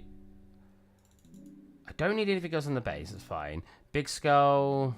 I haven't got them all on yet because I was getting that emissive map. I quickly off screen just exported a 64x64 that you saw me drag in like this. Look. Don't need any more than that because it doesn't need any extra detailing. Large skull. Oh, something you need to make sure to do when exporting anything from Substance is load it up. I'm so laggy right now. I'm not laggy. I will add this. I'm not laggy. It's just the stream that's laggy. Oh, it's really laggy. Jesus Christ. It's not usually this bad, though. Because you won't see anything in the stats to say it is... Because I've got 60 FPS. I'm running fine. Why not have a RTX card then? You got... Because...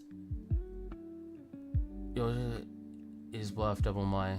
You could easily trade in or... But a 3070 doesn't even run better than my card, though. The problem is I want a card that's going to perform better than my current card. And I'm pretty sure 3070 wouldn't even be a upgrade. I want to get a really big upgrade if I upgrade. 1080 Ti versus 3070. Because it enables RTX, sure. But I also want it to be an upgrade in actually performance. Okay, it's a 20% increase. I just don't think that's worth it. I'd rather get a decent increase. 20% is going to feel so of a minor increase for such a high cost. I mean, how much can I even sell my card for? Because the only place I can really take it to is a place called CEX. So if I took a 1080 Ti to CEX...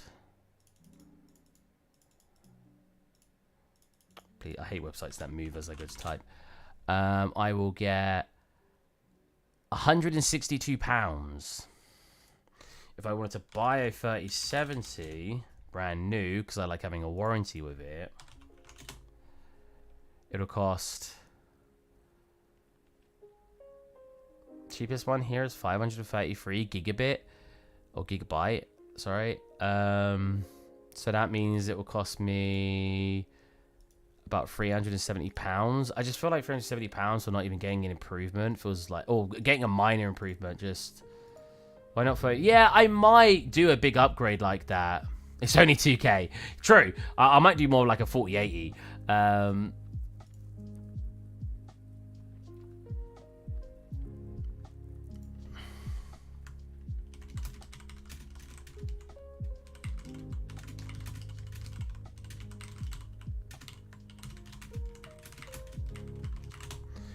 So yeah, it's an upgrade I want to do, but it's still a big investment in money.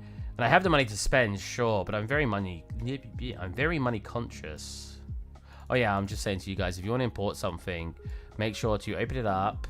Again, this is laggy for you guys. And click turn off sRGB. You got to do that on all your ORM maps. Trying to close everything I can in the background to help increase performance. I could close Substance. That should help. My Substance has been running really slow lately. Only for this very specific thing, though. I can close Photoshop now. I can close a couple of my Google Chromes. Oh, that had Lofi on it. Whoops.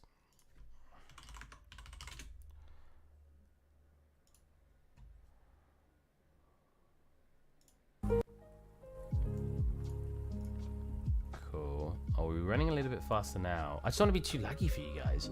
The 4070 Ti is at 800 right now, but still a 100% increase. There's a 100% increase like, in performance. Is it really? That's not just like a fake increase because they've got the DLSS 3.0 that gives you like AI generated frames. Higher chance of selling if for more on Facebook Marketplace. Yeah, I was thinking of Facebook Marketplace when I said CEX. I was like, was that a better selling place? And yeah, you're probably right. So what's the 40 1080 Ti versus 40. See, I got the 3090 Ti that I sent back because the port was broken. And I was disappointed in the improvement jump there. I was like, let's see how much of an increase that is then. So a 1080 Ti versus 4070. Yeah, 95%. That's a pretty big jump. Maybe it is worth it. But again, that's not including DSLL performance hike, is it? Because that's going to do nothing for me when I'm doing development work. DSL, I think it's called DSLL, 2 Ls. When I'm doing actually stuff like this. I mean, we're not lagging now with things closed, so maybe we can get away with it. Let me finish this up before we look at more. Before we look at spending Steve's money. Devin is a bad influence. The scoundrel. Okay, yeah, we seem like we're moving fine. Small scale. Don't need to change that one. Can always write the word small. Okay. 1, 2, 3. Yeah, we look like we're fine. Can I even turn on this? Am I fine if I have this on? Yeah, I closed Substance Painter and stuff, so... But it's not 100%. Yeah! I bet if I put it full screen, though. No, we're good, we're good. Nice. Why is it so...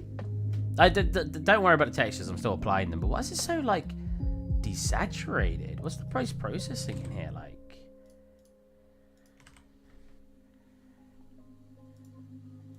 Let's see, I probably do want it a little bit brighter. Damn, yeah, it's... The saturation is so different. I mean, we can resolve it by... Ooh. Resolve it by... No, 1.5, Steve. By turning it up to the level we're looking at. Probably more around there. But it's weird how desaturated it is when compared to Substance Painter. But that's why you get it in the engine and stuff, so you can make those changes.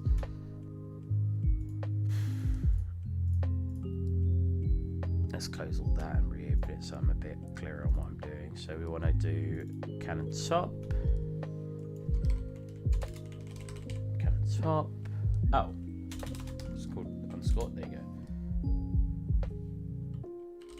Wait, did I not call it Canon top? That one's just Canon Word. Is it just Canon Word? No, not Word, sorry. Is it just Canon? It's this one, I think, which is boom. That didn't go in. Oh, I haven't turned them on, that's why. Boom, boom, boom. Boom. Boom. Boom. Boom. Boom. Ooh. Turn off sRGB. There you go. Ooh, that looks pretty nice. It's pretty good, pretty good. It's just a little slimy. It's just a little slimy. It's still good, it's still good. Oh, that's interesting. I don't know how I did that by accident. Plug that back into what we need to be on. There you go. Have you been using Ace's LUT on Substance Painter to match? No, I should really do that. No, I haven't been doing that. I don't know how much of a difference it had when it swapped over to UE5. But no, I should do that 100%. I've noticed that Marmoset's not usually that big of a jump though.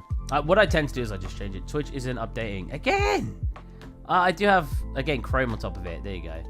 Oh my god. They're using the same benchmark site I was using. You are, yeah. Yeah, 95%. Did you send it twice? Because it wasn't updating. You did. But that's 890 quid. Isn't it just worth trying to get, like, I always get that worried feeling of, like, should I just be paying a little bit more on top? You know what I mean? Let's go 4070 Ti. Let's just go Amazon right now. You can pick up a Zotac one for 831. If I could trade mine in, like, get someone to buy mine for 300, that means I'm only paying 531 for a pretty significant upgrade. How much is the 4080 doesn't exist, does it? Because the 4080 got turned into the 4070 Ti. Oh no, it does exist. I'm an idiot. I for some reason thought it wasn't out yet. Wow, that's a huge jump. 1,283. 500 more, 30% better. Yeah, that doesn't sound worth it. I also like to give my old graphics cards to my dad because he's a gamer. So I probably won't sell it. I'll probably just end up giving it to my dad. I don't charge him. I just give it to him. So I'll probably end up paying the whole £831. I mean, I had a 3090 Ti. What's the 3090 Ti compared to? 3090 Ti versus 4070 Ti. Is the 4070 Ti still better? Because if it's better, I won't be as disappointed. Oh, it's 3% better, which is still better, and it's cheaper. I spent a grand on the 3090 before sending it back because it was busted, whereas I could pick one of these up for 831, depending on the brand I go with. I bought a Zotac last time, so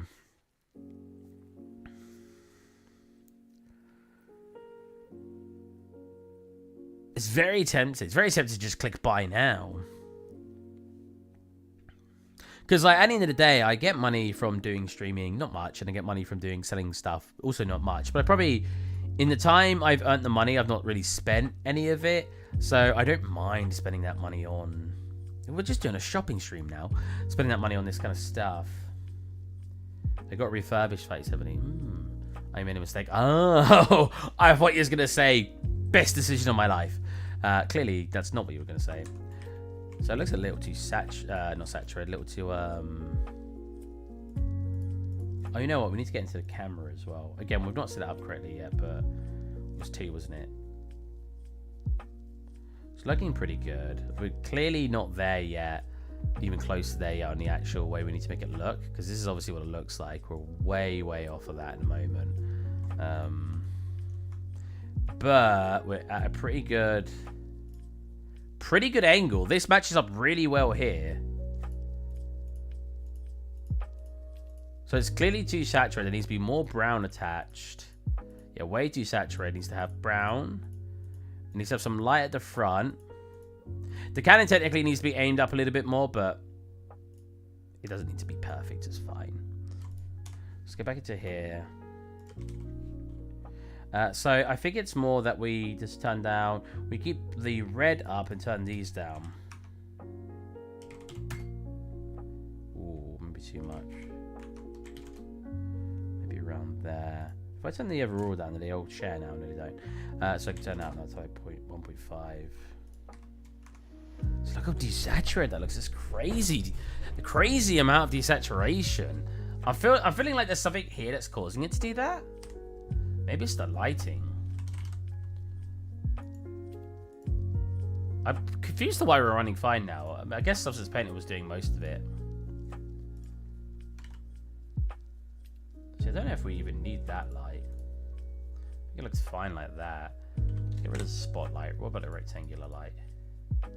So we've got our ambient light and we've got our rectangular light. I think the rectangular light is the one that we need to have coming more from above, right? We need that to be more accurate to whatever to where we're getting our light, and I want it to be much sharper. Put it over. That's the streaming range, because the shadows in the main thing are actually much more like right above it. They're like here, and they're also much more here. Like that. The shadows are very close. And you can see by here. Look out, like it's like the skull's going straight down with a shadow on the ground. This looks like it's casting a shadow here, but it's not. That's the cannon coming down, as you can see by this part. They don't all make perfect sense, but they make enough sense that I can kind of replicate it. Do I want to change this to a slight blue or a slight yellow? I think a slight yellow definitely adds more of that color we're looking for. Just like that. Yeah, that's looking closer. I need source radius. Which one I'm looking for? Oh, not that one. Source height. What am I looking for? What's this thickness? Oh, I see. So that's cool. That's fine. Where we got that? That's fine. That's fine. Yeah. I mean, how much is that affecting it? Do we? See, the problem is we've got a huge sheen that's supposed to be here, but we can't have that huge sheen unless we turn this to the side and even make it a bit closer, more like this to get that sheen. You see that sheen like here? That's where the sheen is. If you look at the original, that's where that sheen is coming from, as if there's a light coming from sort of over to the top left. But the shadows don't replicate this. The shadows replicate a light coming from straight down. So it's really hard to pick which one I want, because now the shadows are going to be here, which doesn't make sense compared to its original. So oh, that looks really nice here. So what is this text? Get out of here. Get out of here. So we also need to... Whoa, that's all coming from here. That definitely looks better on its movable at the moment. So let's look at our post-processing settings and look at Lumen. I assume Lumen's turned on. Is Lumen on? I assumed I had Lumen on.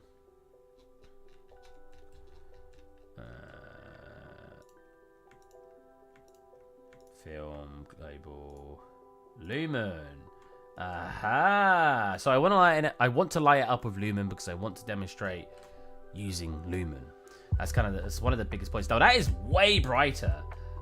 It's got some cool reflections coming from the bottom now too. Even though I've not turned on reflections yet. Look, here you go, Lumen. Ah, that makes this part look way better, even though it's a little bit of a change. Nice, nice, nice, nice.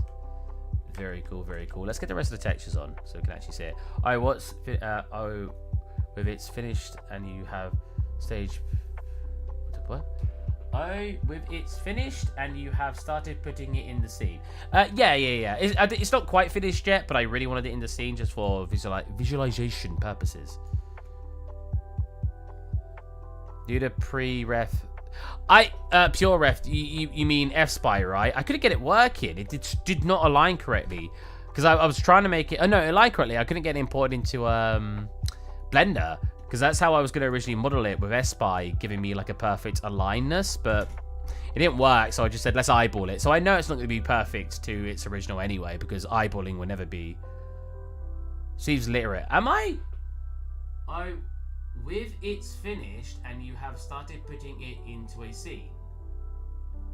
I like how you wrote literate instead of illiterate as well. I know you just corrected that. Oh, it's very small. I didn't see that there wasn't an I in the WTH. Oh, what the hell? It's finished. Right. Like, if you could see what I could see right now. That's a big fail on my part. Yeah, what the hell? Why didn't you just type? What the hell? What the hell, man? What the hell? Let's finish off putting the textures on. We're being really distracted. I had a stressful week. Not too stressful. I had a minor stressy week, so I've kind of just come on here and been really lazy. Which material is this? Cannon wood. I've not separated the wood out to... I've not combined the wood textures with the normal textures either, so we need to fix that at some point. Is this got its sRGB turned off? It does not. Does this have its sRGB turned off? It does. Cool. And now we need the last one, which is lava. Which isn't here. Oh, that's got to be it, surely. Oh, that's the emissive. I was like, that looks like wood. No, right, that makes sense. Yeah, because obviously the lava is emissive. That's why we want Lumen as well, by the way. We want the actual parts to emit light.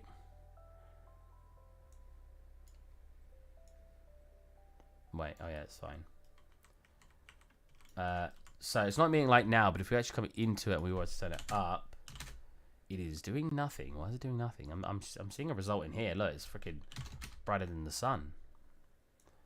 That's not reflecting in here. That looks cool. That looks really stylized the way it's colored in. Let's actually see what you guys be typing, because I've been neglecting it. Because 2 new people just started. Well, I say new people. Mega and Moderate started typing. Why do the skulls look so bright? Aren't they meant to be the same metal? Are they so bright? Let me check. They are very bright. It looks like they have not even got metal applied, right? Big skull. It's got the right stuff. RGB is turned off. That one kind of looks like it's matching. Ah, no, it does look bright. I mean, I can adjust it manually, but it definitely looks too bright. You're 100% right. I don't know why the lava isn't emitting an insane amount of light right now. Because look, it literally looks like the sun. So something's going a bit weird. Steve needs binoculars. I do. Reading Moderate's comment. Skull base.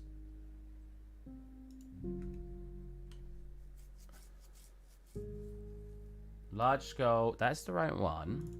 It's got sRGB turned off.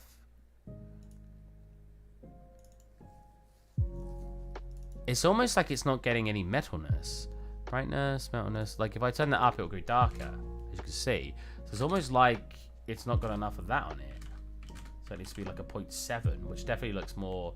That looks like it's more to that tone now as well. And we can even go like 0.8 here to make it a little bit darker to reflect it. Maybe adjust its metalness a little bit less.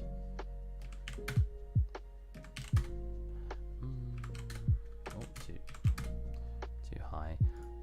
I don't know. It's weird that it's doing that though, because it should be nothing. It should be reflecting. Like if it's not reflecting Substance Painter, it should at least be reflected the stuff that.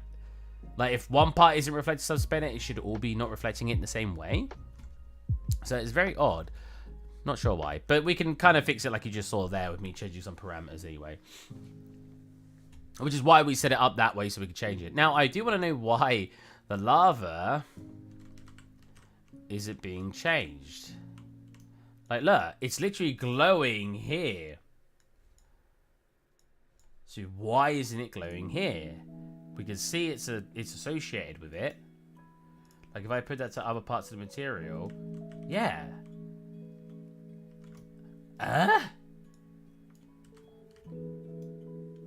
Why isn't it glowing? Is there something to do with the post-processing? Yeah, just delete it for a second. No.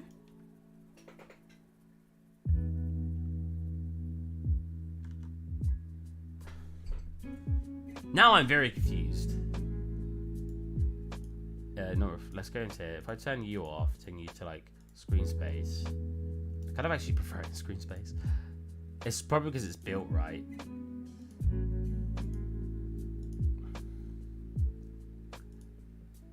Oh, we actually get the ray tracing. Why is the ray tracing?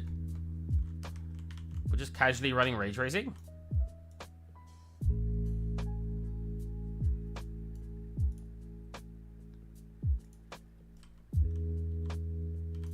Very confused. This is confusing me even more now.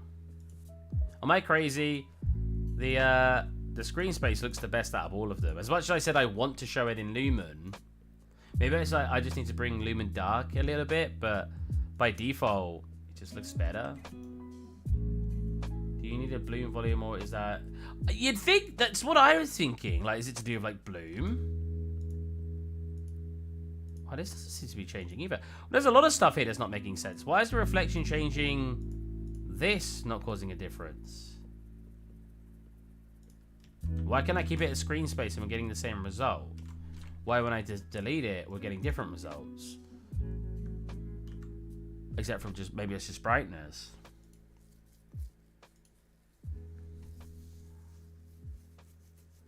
I'm very confused.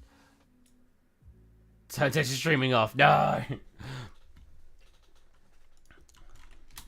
I mean, there's no such thing as a bloom volume anyway. You just edit the bloom in your post. But when I delete the post-processing, that thing should be insanely glowing, but it's not. That is not glowing.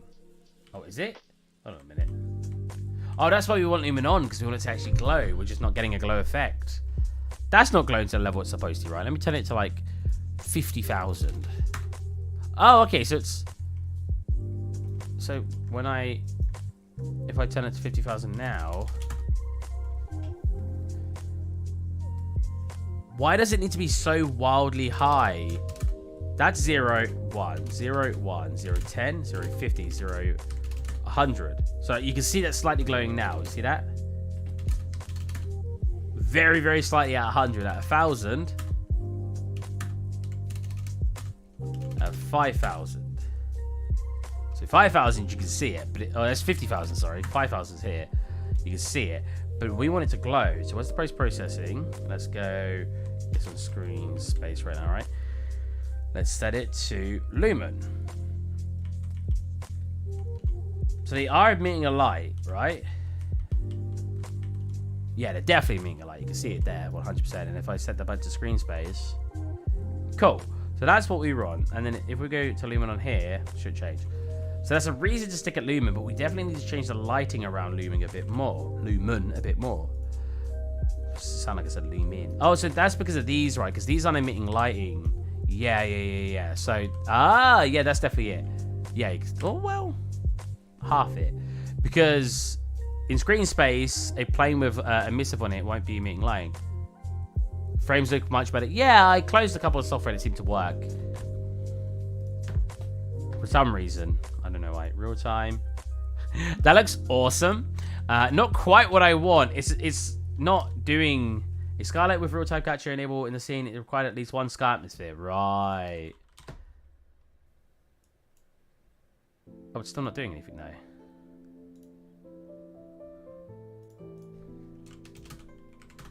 I mean, that looks really cool. Is that just me? That looks awesome. It's not reflecting the original concept. Oh, I can't even get the skylight to do anything now. But because of the way it's also got that lighting in it, it looks sort of super nice. If I drag one back in... Okay, why aren't we getting lighting now? What happened? What happened? I still want to have the control over a skylight. I'm so very confused. Where's the skylight not... Oh, it's grouped with them. And when we delete them, we don't want them. And we want to reduce this. Hold on a minute. How did that... Is it because it's baked? I don't know. Because we literally were at 1. Look. So delete those. We are at 1 right now. If I go to 0.99999, it's basically 1. I'm so very confused. Again, I kind of like that though. I'm not against that. I need to change the environment anyway to something better. So we can kind of keep it floating for now if we want. I mean, that's close to what we're looking for, this kind of backdrop.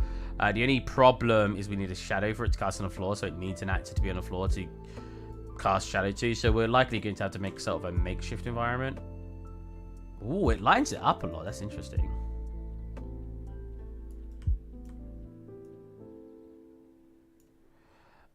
Basic material, make the color a bit darker. Just do it more around there for now.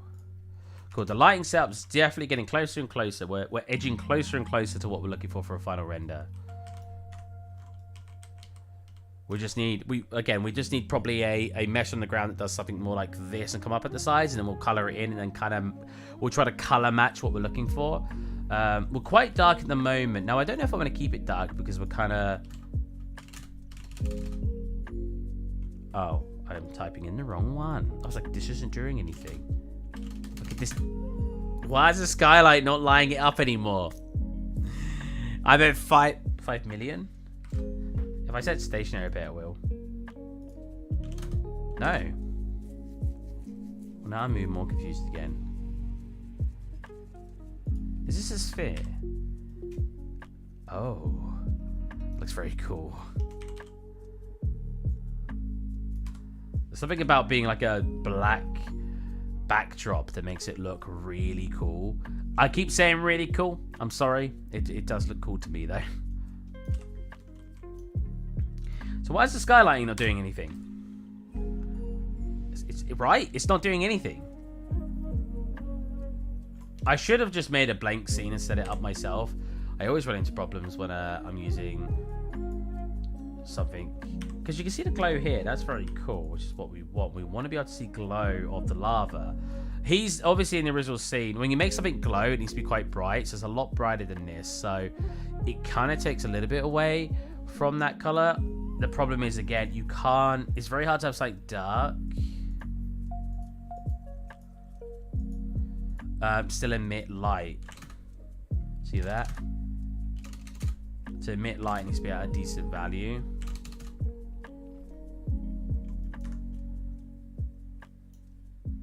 Maybe at the very least 2000.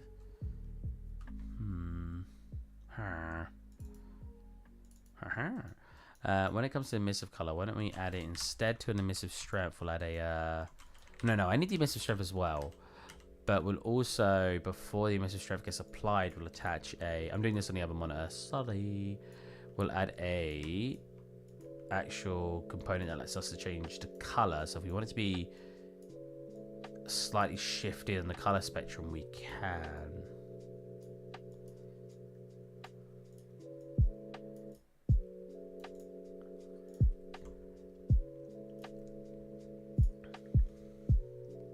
Frames looking much better. I already read that, sorry. Oh, I just saw your pork chop comment. It tastes like pepper. I see peppered rubber, right?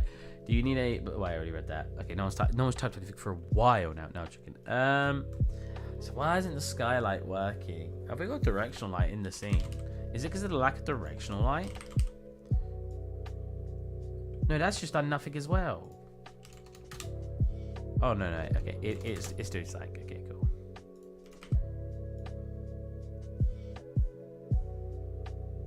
Now, I don't mind not having a directional light in general, but I'm wondering...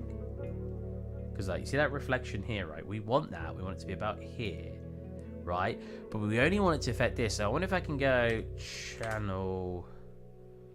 Only light in channel 2, and then come on here and enable 1 and 2. See that? So we can have it just affect this, and it causes us... It means it won't cast a shadow, which is kind of... It's a weird illusion, but it means we can have this effect of this sheen that you have... Because like I said earlier, you have this sheen here, but you have the shadow coming directly down. The shadow is literally on top coming down. You can tell that from the skulls. So how do we get a sheen here and not coming from the top, right? Because you've got to like come down. So we can trick it and do something like that. Well, we still have a directional light that gets us to get the sheen on it. I kind of want it to be a tighter sheen, but sheen. I think I'd just need to do that by increasing its reflectiveness. But that's fine. I'm very chill that works. And it helps brighten it up a little bit too. I wonder if we should turn off cast shadow and it's just a generic light up. No. Definitely not. That looks so unbaked now. That's fine. Problem is we're getting this shadow, which we don't want. Right? We don't want... We don't want that shadow. Why is it not casting a shadow here? Oh, it is. It's right here. See, it's definitely not in the right place compared to the concept, but that's fine. So, let's have that in again. Is the... Why is our skylighting not working?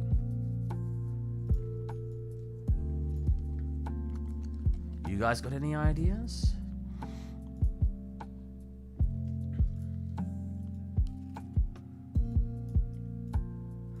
We turn it to like an insane value and we're still getting nothing. We turn it to movable, we're still getting nothing. Stationary, movable, nothing. We change color, nothing. Our skylight is not reflected in our scene at all.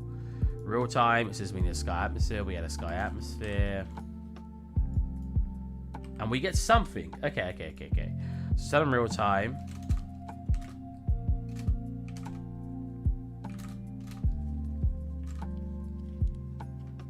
Definitely in the right direction. Problem is we are revealing this now, which is a shame. Again, we could always do channel. Oh, you can't do channel on your skylight. Oh. That's what channel wrong? No, well. Oh, that's interesting. Let's get rid of this real quick.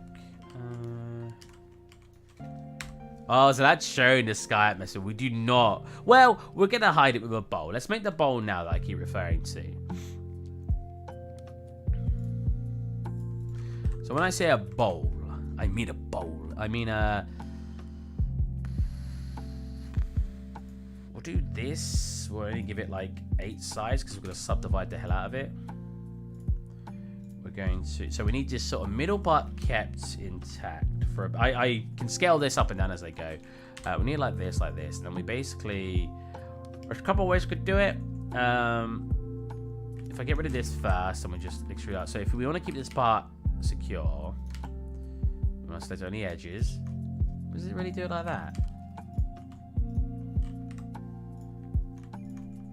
Okay. We keep any edges, and we want to do something like... something like this. You can probably select that and just do a bevel like this, and then we can smooth it, and we basically get this bowl, which still has a flat part in here, right? And that basically makes it so you can hide it. This is a very, very traditional way to light something, and that way you still get this flat area here. As long as it stays flat, I can always do a bevel in here to make sure this stays flat. So this part stays perfectly flat, and then you have a nice transition towards the edge. Giving you, and it should give you a nice effect. Now let's see what that actually looks like. So we'll keep it quite subdivided. It's not too big of a deal. And we'll just call it staging bowl. I used to do this back when I was like 13, back in the old Blender days. Well, we still use Blender now. We literally got Blender open right now, but you know what I mean. Back in the old Blender days, you know, the software I still use. Staging bowl.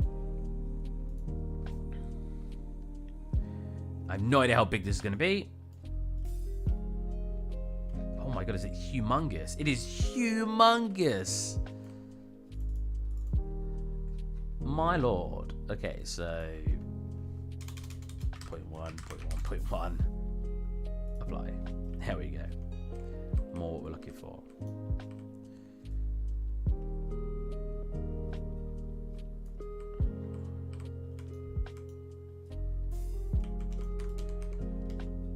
Is that fine? Is it off the ground? No, it looks like it's placed there perfectly. So you get something like this, right? Now,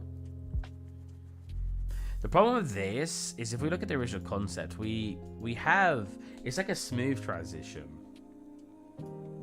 So first of all, I probably still want it to be smaller than it is, but I'll scale that down actually in here. Oh wait, hold on a minute. What's the scale of it? Oh, that probably didn't help. Oh, okay. Whoopsies.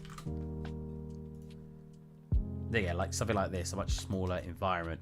And then we adjust the color to be more reflecting.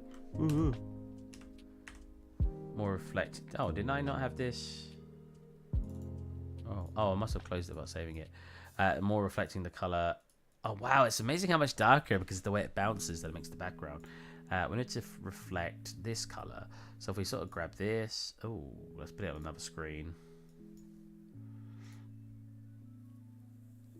The problem is here is we need enough now light in the scene. So if we go to our directional, turn off its channels, because now we're fine at like letting everything light up by it. Okay. So we want something more like that. This definitely needs to hold a much bluer color, like so. A little bit brighter, sort of like this. Now again, we're sort of trying to get to reflect it, right? It needs, weirdly enough, it needs in the post-processing some temperature changes.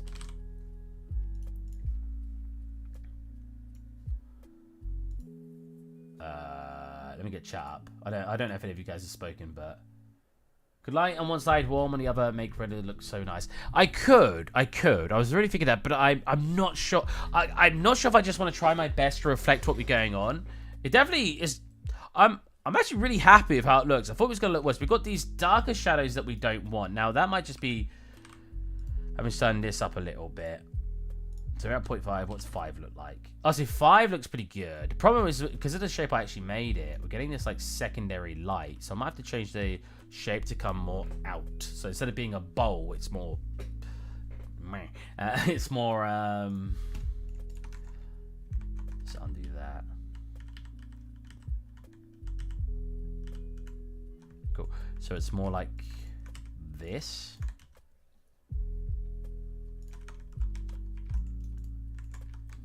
Pull that in like that. It's more this shape. That should give a little bit more of the effect we're looking for. Now, you can always just make it so the background looks like it, but the problem with trying to do that, I think you can actually do it in Marmoset, and maybe you could do it in here, but you can, I would need a plane, and the plane would need to have receive shadows, but you can't see it. Now, I know I did that, like I said, in Marmoset, but I don't know if you could do it in here. We can have a look. UE4, receive shadow, but hide plane. Make object invisible, but with shadows. I've apparently already searched this.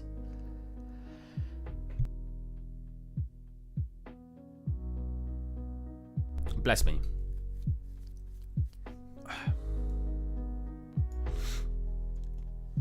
It's possible to make an object.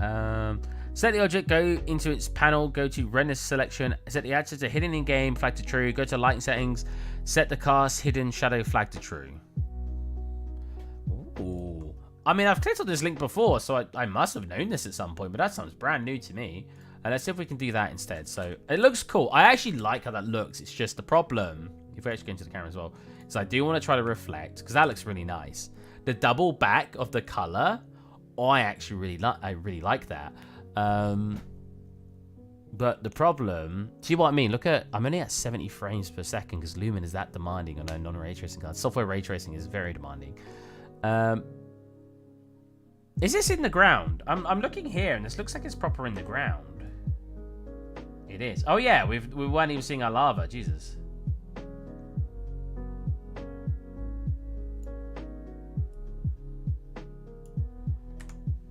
That's better. It's looking good. I might just say I like that and we ignore how the original looked. What do you guys think? I really like it. I think the camera needs to slightly shift here because we've got a lot of dead space on the left. Oh. About here or about here. Like it's, I guess it's my own interpretation of how I want the lighting to be. That's what I'm gonna say. When if I'm gonna send this to the artist to be like, I like it, but he's like, you changed my work. I'm gonna sound like I was making fun of him. It's his art at the end of the day.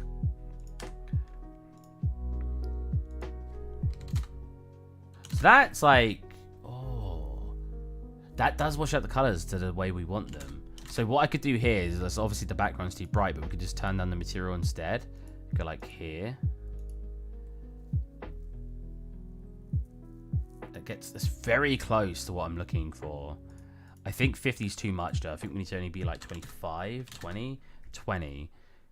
So 5, 20, 5, 20. I'm just trying to look at how it's affecting the object itself. So if we go 25, we turn this down to here, slightly desaturate, give it a slightly more gray look, right? We go to our directional lighting.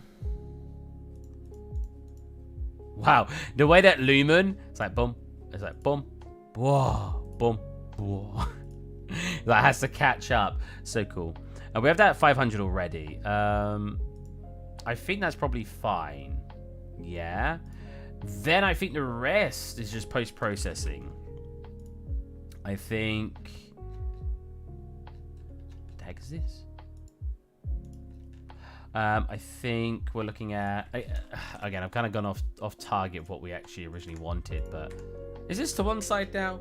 I think it's because I was looking at the other screen with my face on it. For you guys, it looks off-center, but for me, here's center. You get the shadow at the back. Do you see that? That's cool. Now, if we're looking at the original again, the blues, it's a lot more lighter. Like, it's like, somehow it's as if this is more saturated. We definitely need more light on this, which means I might have to turn up the directional light even more. So maybe 1.5. Not quite. 1,000, 500. Maybe we just get 800 on that. We give it a slight.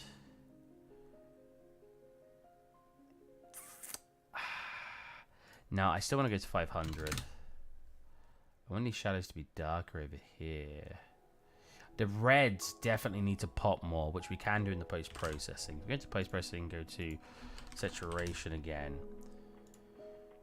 We could turn up the reds even more.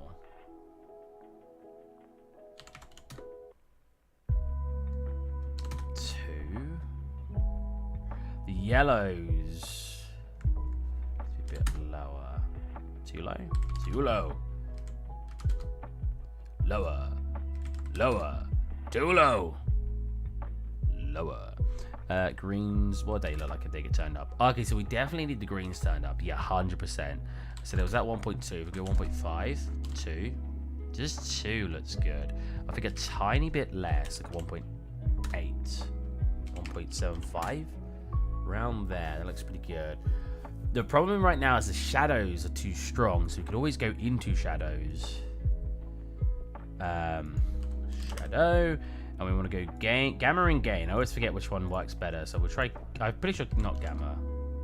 Oh, that's actually kind of what we want. As silly as it sounds, that's kind of what we want. Not that strong, obviously. Looks great. You can make the metal a bit shinier. Yeah, I think you're right. I think you're right. The metal needs to be shinier. You look great. 1.1. Yeah, definitely needs that, where it's like not got quite the shadows working, I guess. That's not what I meant to do. 1.05. Very, very slightly. Now let's go to the gain. 1.1. 2.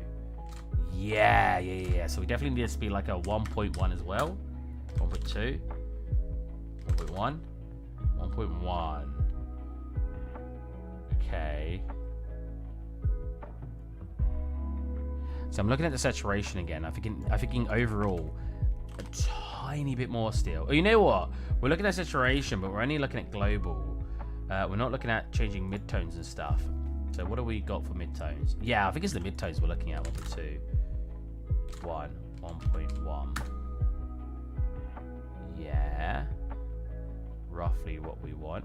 I kind of feel like somebody's watching me, but I got no privacy. Shadows.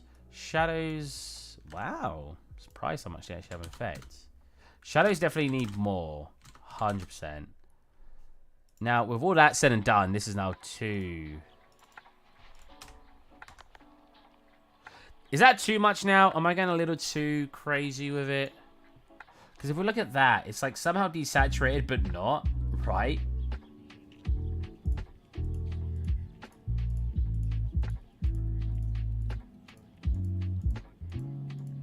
Definitely needs to be shinier. I feel like some solutions could be just to change the material slightly on it. So if I go back into that.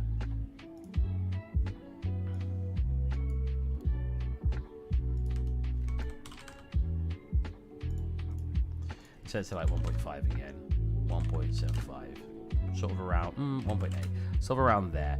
Then the parts we actually want it to be light. I think the whole base needs to be lighter in general. So that's why we separate them out to material. So if we go to base, I can then come into... Oh. It's supposed to be that one. There you go. Go into Canon base. I can then come into here and I can turn up that brightness if I want to. And I think it does need to be very, very slightly brighter, like so. And I should have changed it so there was a saturation as well, which I didn't. So let's come into the texture. Set up a saturation node.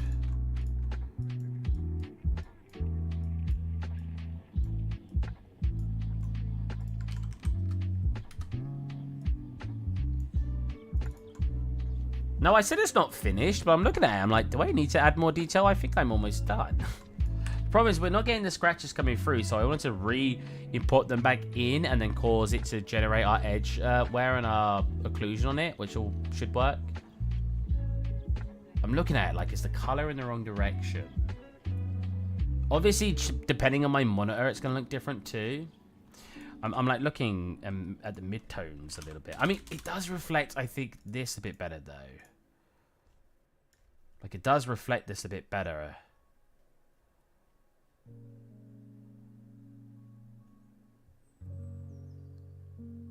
The yellows pop a bit more, and so do the blues. But the blues are also lighter in color. Oh, wait, whoops. The blues are lighter in color. How would I change that? It won't be saturate then, right? It'll just be...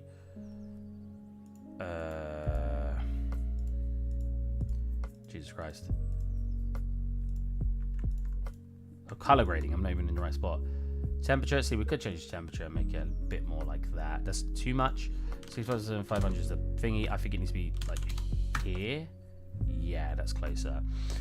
Very slight offset. But if we go to gamma and we make it so the blues are a little bit bright. Not quite what I thought it was going to do. Maybe I'm looking for gain instead. Because the gain is a little bit brighter. Huh. Interesting. I did not expect that result.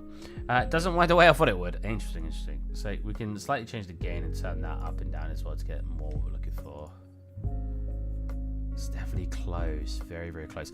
I think something that I'm not taking into consideration is a rectangular light. I think it needs to be a little bit weaker. Wow, it's a very high value. Let's turn it off. Yeah, because that's causing the whole lighting to be generated. So I personally think, so that's being caused by a directional light here. So I think we need this to be probably half that value. That didn't work. Softer shadows, is that what we're looking for? Because this part's like very blasted on the lighting. Yeah, I think that's the direction we're going for. And I think to compensate, we need to go to directional lighting, give that a little bit of a boost now. Yeah, roughly 650 instead. But then we're still blasting here though. Yeah, we're still blasting there a little bit. Go back to 500, because if I turn up any of these, it's gonna like blast that light a bit. But I think it's what we need. Go to like 40 on here instead, 50. So the more I change it, the more I'm like, did I prefer what it was like? Like we can change the backdrop color. That part we kind of need to ignore. We would basically want that to be a little bit more desaturated. Oh my lord. Let's try that again. A little bit more desaturated. Maybe around here. It's cool. It's cool that I could just like change that. I'd be like, oh, I want it to like this instead. I can't actually change it as much as I thought because the saturation effects I'm having is causing that to really be blue.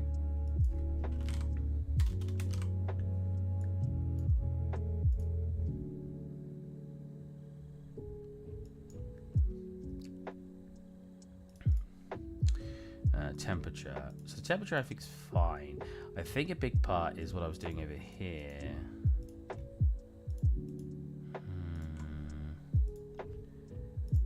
No, it definitely looks better when I have those applied.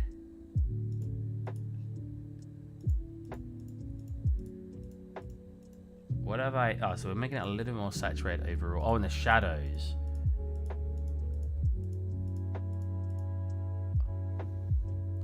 I think we want to put blue back down to 1. Yeah, so we get a bit more of a shadowing here. Looks fine. Looks fine.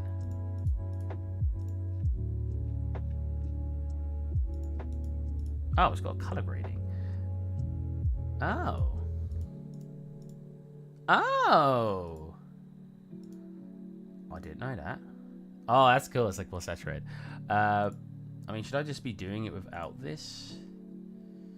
I kind of worked it around the daytime now, right? Or was it morning? I can't remember. Can you get him away? morning. Daytime, it was daytime. It is giving me my oranges back, though. The oranges are getting a little bit more saturated, but so is everything else. Yeah, that's definitely far too saturated now. But we could manually change that now, though. With it not color grading according to that. So we can turn that to like 1.4. Yeah, that's more, definitely closer to what we're looking for.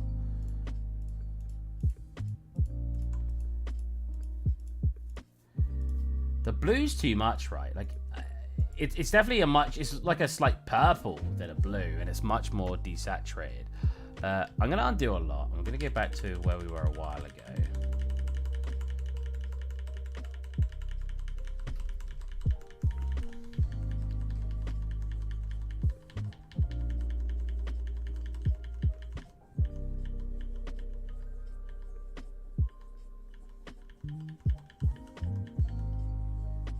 More around here, I think, is what we should be looking at. So yeah, the blues. So one, it needs to be more reflective. So let's actually sort some of this out first. So not big skull. It's gonna be the cannon top. Roughness. So if I turn this up and make it more rough, so we need to reduce that. Yeah. 0 minus 0.1. Yeah, definitely here, but I definitely think it needs to have its metalness reduced a tiny bit to compensate. So if I -1, we won't have any metalness. So I think I want it to be more around here if we're reflecting what we're looking at in here.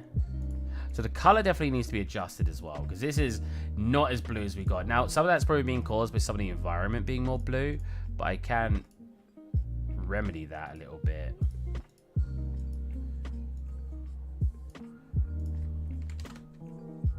By just doing sort of a little bit of that, which will take away some of that blue. Oh, it's lagging again now. Oh no. Yeah, it's definitely looking more coloured correctly. If I go -0.3, okay, that's too much. -0.2, -0.1. Okay, -0.1 is probably fine. -0.1 is probably fine. Which party asset is this though? Let me quickly. It's all of it. Oh, so that's changing. It doesn't look like this is getting more reflective. That's interesting.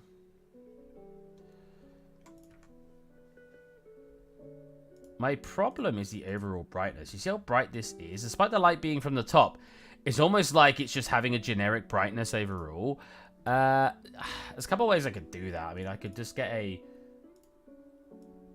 not a thing yet. Get directional light. Multiple directional lights. Blah, blah, blah, blah, blah. I was actually not going to use the directional light if I cast.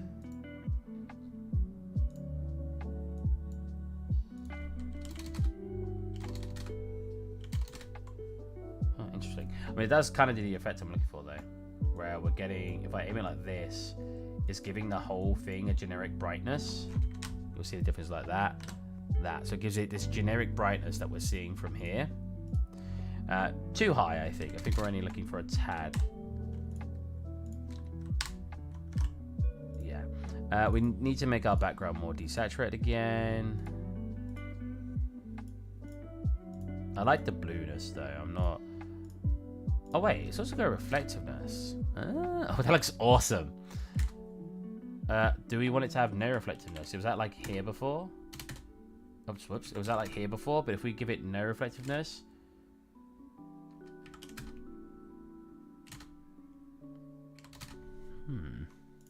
What if I give it a specular as well? What if I give it like no reflectiveness at all? Interesting, interesting.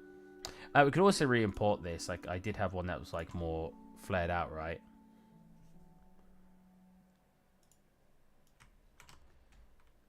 Yeah, it's a flared out one. Nice.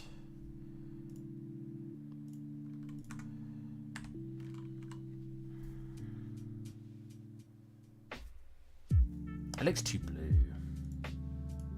Way too blue. We're messing up a little bit on the it sure goes to as well.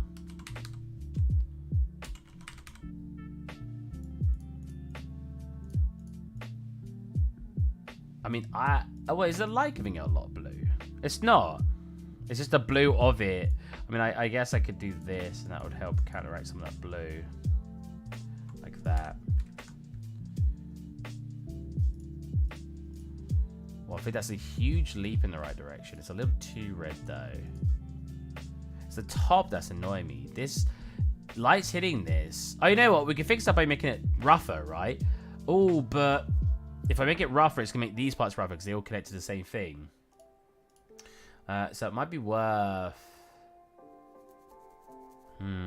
We'll see, we'll see. So definitely in the right direction with this. Not as much on it, though. So more like this, probably. Yeah, definitely. Oh, yeah, definitely. Oh, yeah. Waluigi time. This is one of the funnest parts, by the way, of the project. I love sitting here just messing with this. Because, like, you can make things look so many different ways. You can have it like this. Look how cool that looks. Right? Like, I don't think anyone's going to... Well, maybe you guys hate this, but I don't think many people will sit there and go, that looks terrible in a sort of darkly lit thing like this. All the detail is lost. I feel like a lot of people still think that's cool. But equally, I feel like a lot of people would think this is cool. I think there's so much you can do when staging something. Looks good. You look good. So much you can do when staging something that it's just like... The world is your oyster when doing it. Oh, is it because this has blue to it? No, it doesn't. Wow. That looks interesting without a skylight. It gets rid of a lot of the blue. There's no blue. Oh, I'm an idiot. I changed the temperature of this one, didn't I? No wonder why it's so blue. Oh, no, I didn't. What? There's not even a temperature on this. Well, now I am confused. And again, you can do that to slightly adjust the temperature here too.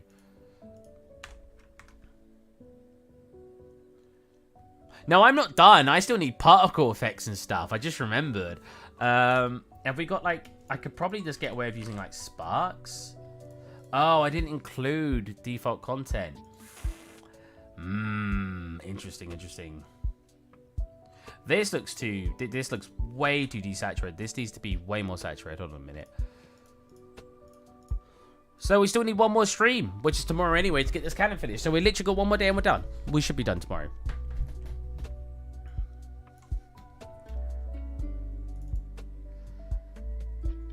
I wonder what happens if I make this look metal. No, definitely not. Definitely not. I wonder if it's like make it reflective. The lava, that is. I don't see a difference. I mean, I feel like I kind of want it to be a tiny bit more. Color, we need saturation. If I boost saturation, it turns blue. That's not quite what I wanted. Oh, that's desaturation. So if I minus the value, yeah, it'll be way more saturated. That's what we're looking for. Now, how saturated do I want it? It's quite saturated. I don't think that much. We've got between here. You know what? It's weird how this part here, is it just because I need to be bigger? It's weird how here seems way less like it's got color than over here.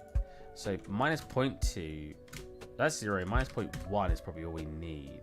Minus 0.2, minus 0.15. We'll go in the middle. Emissive strength is 200. Set it to 0. Wow, I'm not seeing a difference again. What? Why am I not seeing a difference again?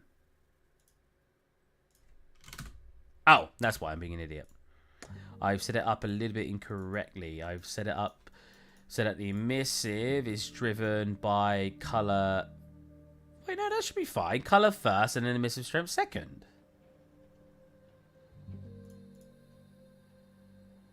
Color first, emissive strength second. I mean, whatever, I'll just do it manually then. So where do we want to go? So obviously the more we get this, the more color it's going to try to reflect, but I wanted to emit more color. How much does it actually emit? If I set it to 0, see, this doesn't do anything. Why is the emissive strength doing nothing? Like, that's set up in a way that it should. It gets multiplied by the emissive strength at the end. So as I turn the emissive strength up, it should get stronger. Might not. Let's just freaking do this. Do this. Do this. Do this. Click apply. I'll leave it out for a second, see what happens.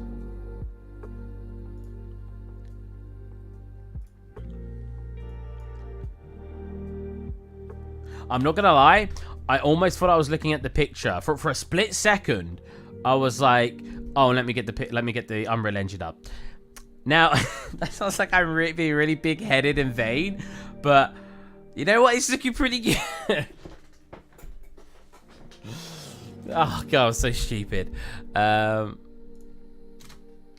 is it? Okay, so it's kind of working now. I like how it auto-saved as soon as I blasted the lighting.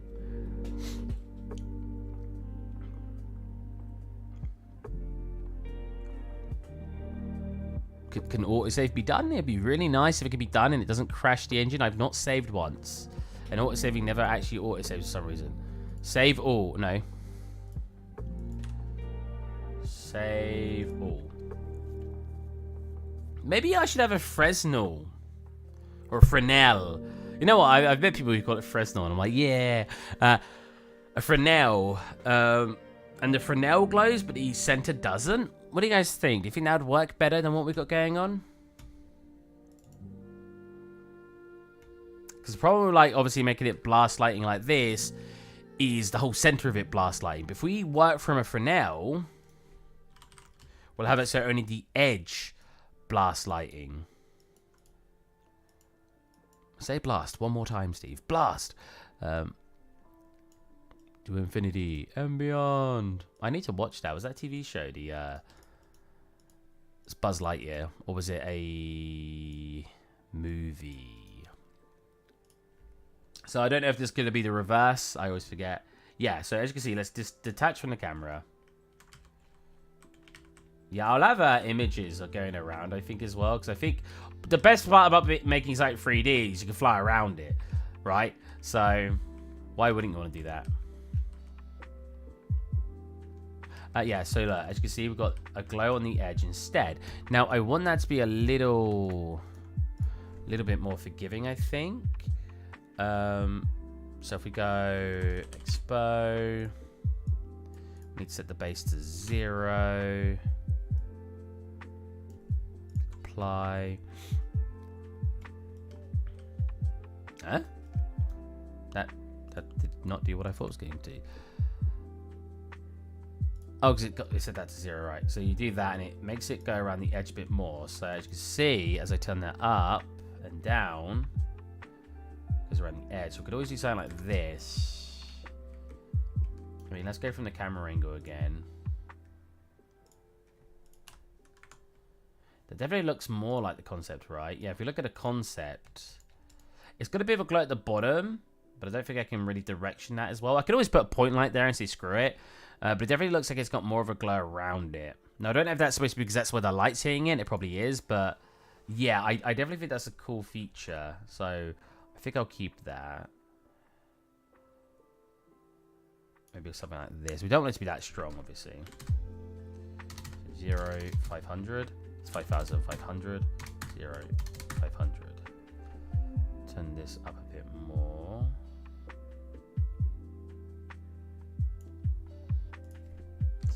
2,000. There you go.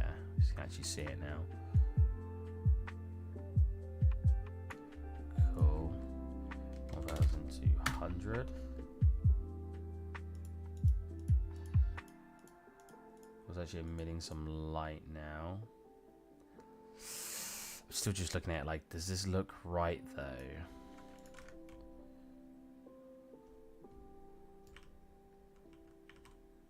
Still emits the light, which is what we want. It's just much weaker. Like I said, this is 0. Yeah.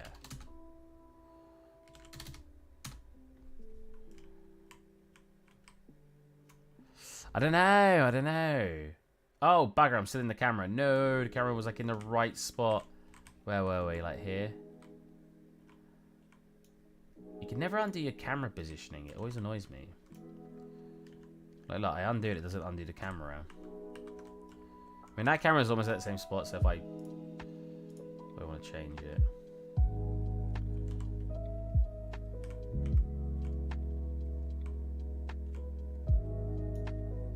Yeah, that's good. You can lock the camera though. Oh, you're right. Oh, bugger, how do you lock the camera again?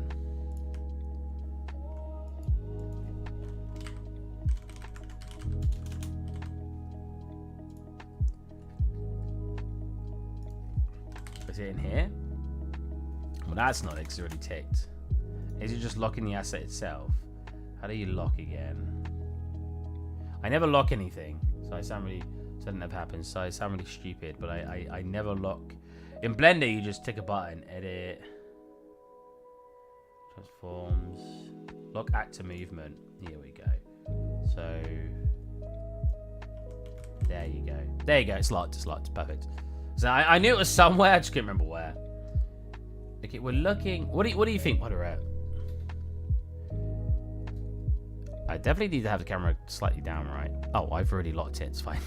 I'll change that later. So can I change the color of this then? Oh, okay. So yeah, change the color of the base. Right. So if I want the base to be a little bit more red, that's too red. A little bit more red, and then we go like that.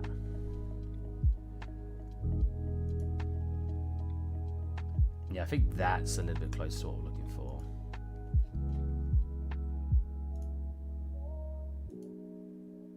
Yeah, definitely.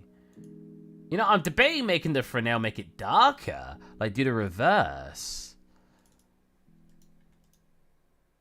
Fresnel.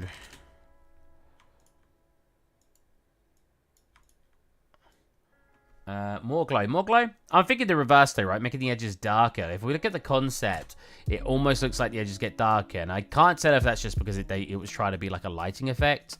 But it definitely looks like that from the concept. I think I did this the right way around. Let's just swap it now. It's not the right way around. Oh, wait, hold on a minute. Wait, no, I'm being an idiot. I'm surprised it's even working. What the heck? Let me just invert it. If I go 1 minus, that should just work, right? Yeah? Question mark? Detach. Maybe make the lens darker so you can tell it's shiny. The lens darker. Oh, the lens darker here. I wonder if it looks right when we had more metal on it. I think there might have to be a quick re-export to resolve that. Like re-export texture. Yeah, definitely like that, right? So the surface you're facing looks brighter. Yeah, I think that's more what we want. Again, the problem is when you have something like doing this, it blasts out the light and makes it not look like the color it's supposed to be. That's kind of just how light works. So we want like a 0.1, I think. Then we want this to probably only be about 800. 2000. 1500. It's glowing a decent amount. Wow, that gets very dark in here.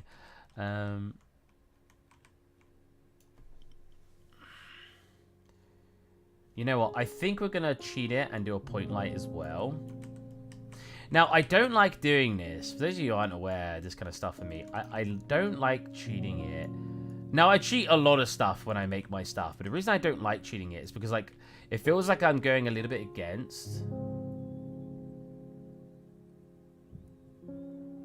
And replicate. Yeah, you're so right. UE5 emission was good, especially because you could bake it, so it's really nice. And then you could also boost. You could have something barely emissive, but then you could boost this emissive baked lighting, so it would do a lot more. Now it's much more realistic. You need something to be quite bright before it starts emitting some light from it.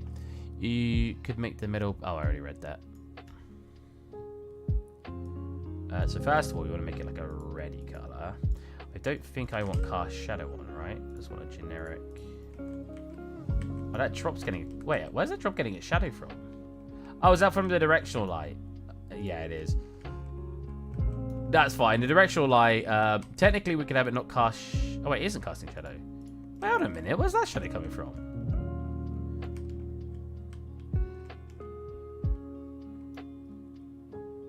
Oh, wait, we've got two. Hey, Svifax? How's it going? No, how's it going with you? It's going pretty good. We're getting really close to finishing my model. We still need particle effects and we still need some smoke, but we're getting very, very close. We're kind of getting nitpicky with it now, just like, because I want it to reflect this as much as I can, but at the same time, there's certain areas that I kind of want a new look to. And let's be honest, perfectly reflecting what something looks like in a concept is always very difficult, but I think we're getting close.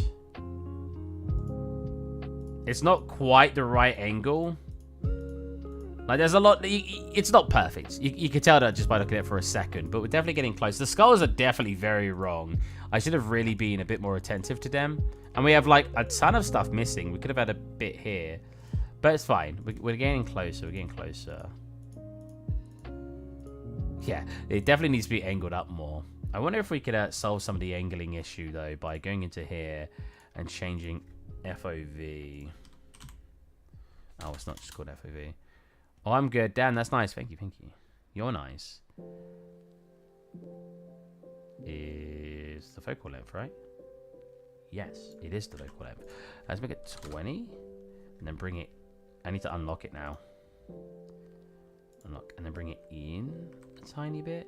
I think if it's like this, it'll give the effect we're looking at a little bit more. On the... on here. Yeah. It's already doing it a little bit.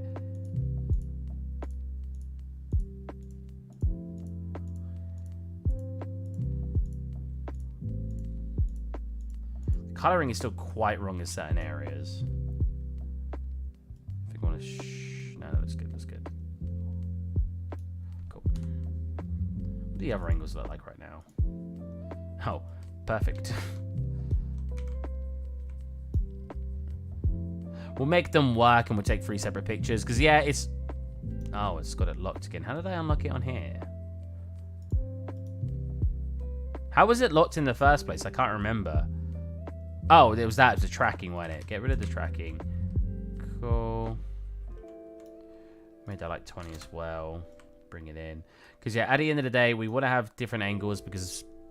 How long have you been doing 3D? Oh, I'm, what, 28? I started when I was 13, 15 years. But don't let that deter you if you've just started. Because I didn't really do it very much until I was about 19 years old. I just, like... I used Blender very briefly... Between the ages of 13 and 19, and then when I was 19, I went to university to learn. So more realistically, 9 years, I'd say, because 19 to 28, 9 years.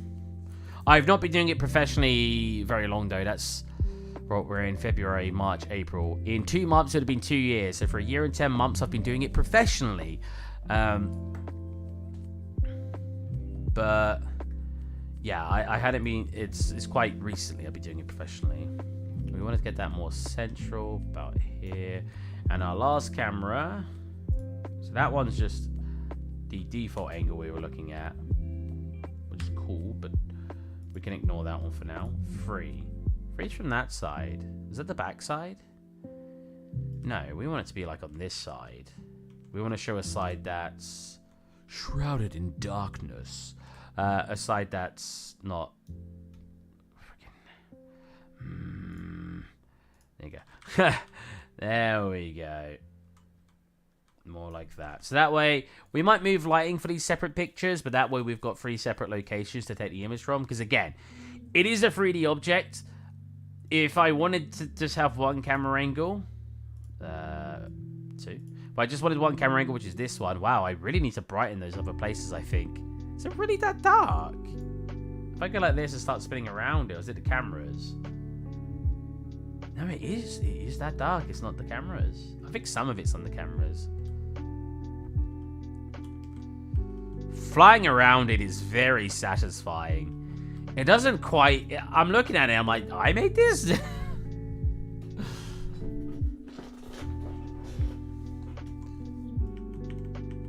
Yeah, it's a shame we can't make that glow more.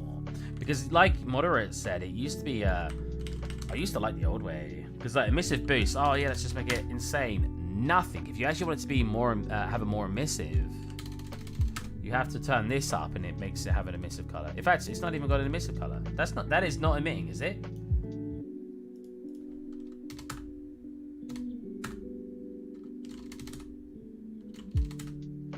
That's not emitting the way you think it would. I don't care. I know there's multiple direction lights. Leave me alone.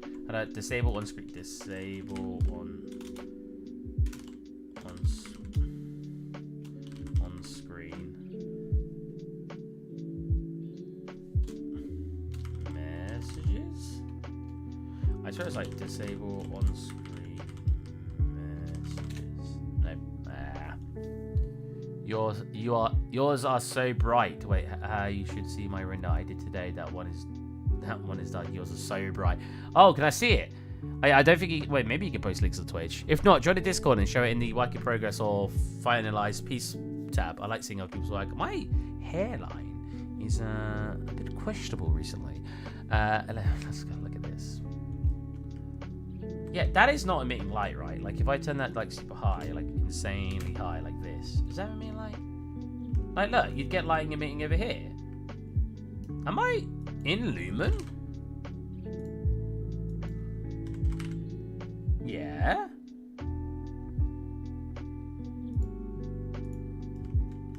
Oh.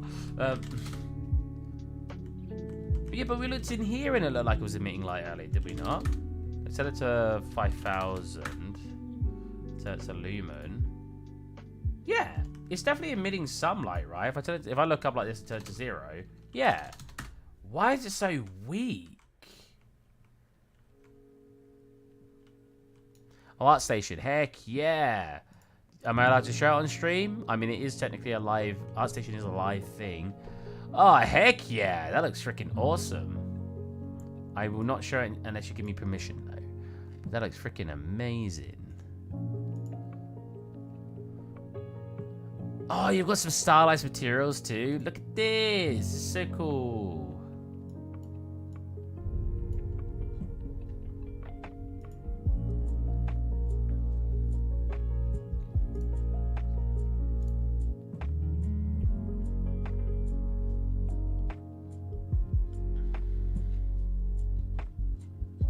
See, oh, 5 years ago, Jesus, it's a big jump from 5 years ago, I'd say. 4 years ago. Oh, so you don't really do environments by the looks of it, right? More of a prop artist. I am allowed to check. Let's go. Seems to be more of a prop artist. Like this weapon looks freaking awesome. Look at that. It's got like a weird mix between realistic and stylized. I don't really know how to like put my finger on it. Very low res. Very good. Very good. See, this is how you show off something if you want to actually show that it's like working in game, right? Get that in, get the texture map in. I would personally say something people never say is the texture resolution ever, and I don't know if that's because people are like rendering it really high and then just going, oh, you know. I mean, maybe you have said more made using Blender as a painter. Oh, hold on a minute. Oh, Bronze Gear. This guy talks to me all the time. Well, we used to talk in chat all the time. That's interesting. That's 1K. That's only 1K? Nah, that's so detailed. Detailed. I mean, maybe you're telling the truth, but like, that's 1K. I guess we're not that close to it, so it's hard to tell. But that's really good looking for 1K. That must be a really nice UV map.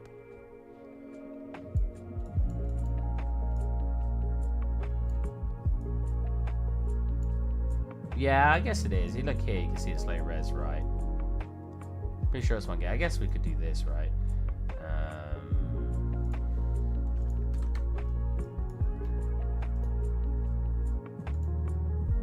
It is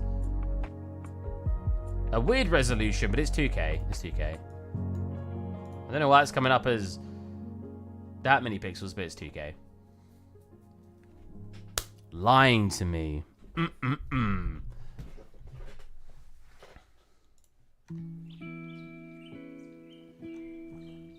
Damn it. You're like, no! He found out! I mean, at the end of the day, if you were about here and made it 1K, which is how you're going to view it in the game anyway, it probably look equally as good. When you make something 2K, it makes it so you can get pretty close to look at it. It was just this.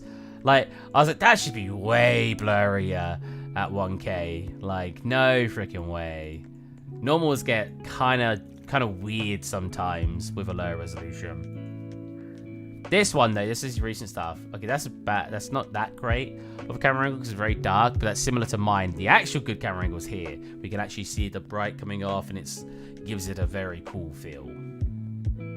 It is a shame actually. You should definitely have a more lit one somewhere, because I feel like you're not showing off some really cool detailing that you've got here. Like look at all this. I could barely see it though, which is such a shame. I think you need like one image of it being a bit brighter at the bottom. I know it's like, oh, but the field was supposed to be dark. Oh, is this one a high poly? But it's like here, there's so much detail that I can't get a full appreciation of, which is a shame. So I feel like these 3 images is fine, but I just wish there was one more at the bottom that was a bit brighter, so I can really really be appreciative, or really appreciate, should I say, some of those extra details. I know you didn't ask me to criticize your work. Sorry. Your stuff's cooler than mine, I'd say. I feel like my chat feels like I put down my portfolio a lot, but I just don't really have anything that inventive on my portfolio. But I do a lot of environment stuff. I'm not signed in. Sign up, sign in. Wait, hold on a minute. Is it this or is it this? Is this? Jesus. I got 28 notifications. You started following me. Oh, thank you. Oh, man. I've clearly not been looking at my notifications for a while. Most of them are just other people publishing work. Hey, guys, look, I'm showing off my portfolio again. There's a joke about me showing off my portfolio too much. Like, I don't know, because I'm not... I don't really consider myself a prop artist because, as I say, I usually make environments, because when I make environments, if you take 10 hours per asset and you're making 500 assets, that's 5,000 hours. Say 50,000, that's bad maths. 5,000 hours, which is a lot of hours to be spending on assets. So usually I'm trying to limit how long something's going to take me. So I will only spend usually up to 5 hours. With that said, this asset I'm making at the moment, this has definitely been more than 5 hours. You could try a modular weapon set, but for guns, a bit like Dead Space 3. Ooh, that's a good idea. I mean, I kind of want to get back to the Simpsons though. This is my realistic stuff. To Sci-Fax. Technically, I modeled this asset. Well, I'm 28 now. I modeled it when I was 20. I modeled this asset 8 years ago, but I didn't finish it till... I didn't actually texture it till 2 years ago. So for 6 years, or 5 to 6 years, I just didn't texture it. I think I fixed some of the modeling as well. So yeah, some of these assets are more than 5 hours. This is more than 5 hours. This is more than 5 hours. This is probably not more than 5 hours because I did this on a single stream. So this is probably only 2 to 3 hours. This is probably not very long either. This isn't very long. And this, I'm not sure. I can't tell you. But like I said, I'm more of an environment guy.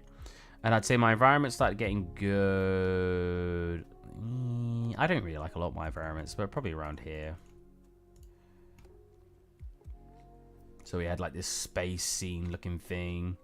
You know what? I should find some of these assets. This bike was a really good asset. I made them. Some stuff's garbage. Like this cardboard box, garbage. I don't need to find that.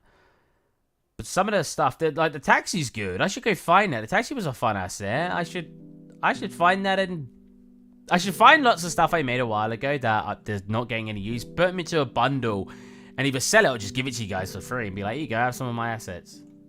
Use them how you want. So I'm selling this scene. So, I loaded this scene up twice. This scene I'm not selling. Oh, it's a YouTube short. I didn't even realize it counts as a short now. Oh, wait, is it?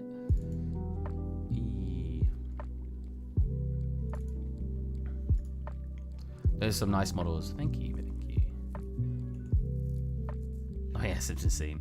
We're actually making this scene a bit better, but I need a ray tracing card to really finish doing it. This is probably my best scene. Probably my best scene. I think my favorite is still the fish scene, like the little station you saw. But this scene had quite a lot going on in it. It's a full animated, well, not animated, full scene.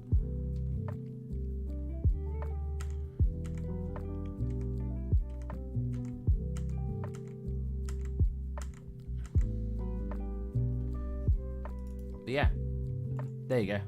There's some of my work.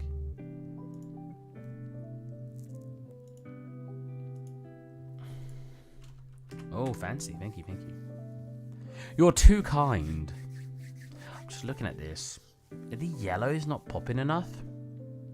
You know what? I think something I can do to enhance... Oh, I just moved the camera. No, no, no. Get back to where you were. And let's lock it. Because it's in pretty much a perfect spot. Sign camera 2. Right click. Transform, lock. There you go. Cool. I think this is probably the best we're getting for a reflectiveness, unfortunately. One thing I need to actually fix as well is coming into the emissive in here. Turning that. Let's turn it like insane right now. I knew it wasn't going to work. So I should be turning up the emissiveness here, should I not? Canon emissive. Yeah, it should be using an emissive. But it doesn't seem to be doing anything. So it's definitely this. You see me changing it. Why is the emissive being so weird? Oh, I guess it's because it's got the Fresnel on it in the moment. Ah, maybe that's why.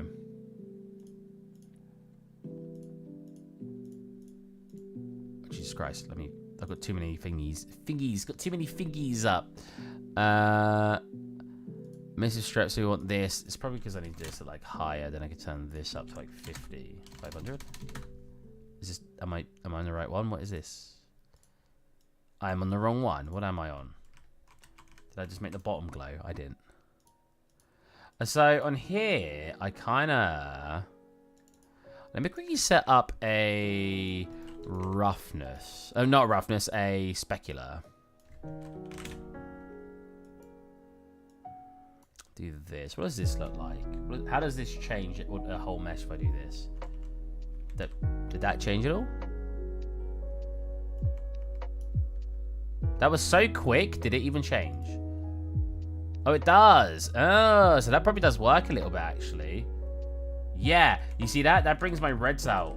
It's not a lot, but just a little bit more. Yeah, 100%. So let's get specular in. What I'll also do is I'm adding an add to it. And I'll do this. Spec. Apply. Yep. And then we can come into base. Buttery biscuit base. We can go to spec. And then if I turn that up or down, you'll get the spec coming through. So I'll probably want it to be more here. Right, so either here or sort of more here. So that's getting our reds, our like wood coming out a bit more. Now, my problem is I think I want this wood to be less reflective in general. If we were to look at it, that's probably more what I want. But the problem is that means these parts aren't reflective because they share the same material. So like, we're fixing one area, but causing an issue somewhere else. Now, I could slightly change that and try to get a balance between the two. Then we're just getting less and less reflection on here. So I'm going to have to change that in, I believe. Ooh. Yeah, see, I think I'm going to want them quite metallic, right? Because I think that's a really cool effect. So I think what I want to do, and I'll re-export it now. So we'll go back into Substance Painter. It is getting late. I said I was only going to do it short today. I'm doing another stream tomorrow. Probably a later one, because I usually do them a bit earlier in the day, but... if I'm staying up late doing this...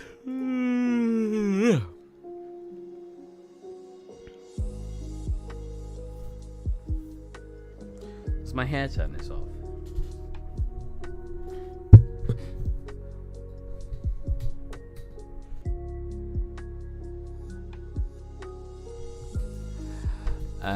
So let's go to the word.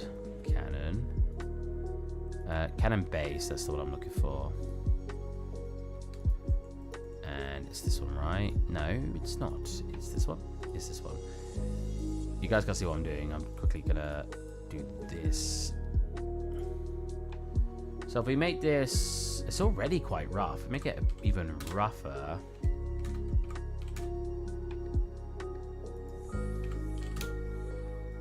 export that.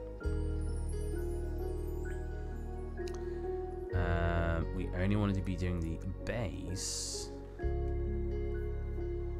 Yes, we just want to do that. Now if we come, well, when it's done, I gotta close it as well because it will lag my stream out. It's already lagging.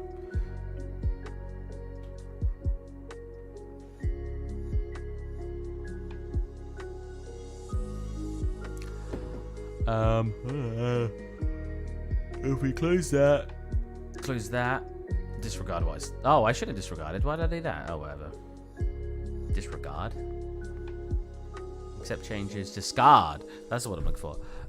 So now if I come into here, right there, I should be able to re-import just this, and we should be able to get this having a little bit less. Is that a little bit less? I can't even tell. So we're minus 0.1. Get those a little bit more reflective.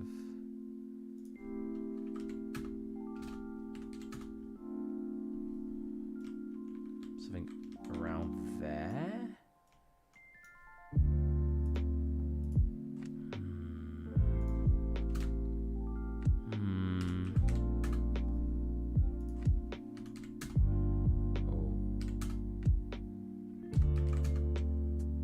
I definitely think they look really cool reflective. Because you get a lot of this, and I don't think you actually see that in here. Now, they are rougher in here, so do I feel guilty about making them too reflective? Not sure. I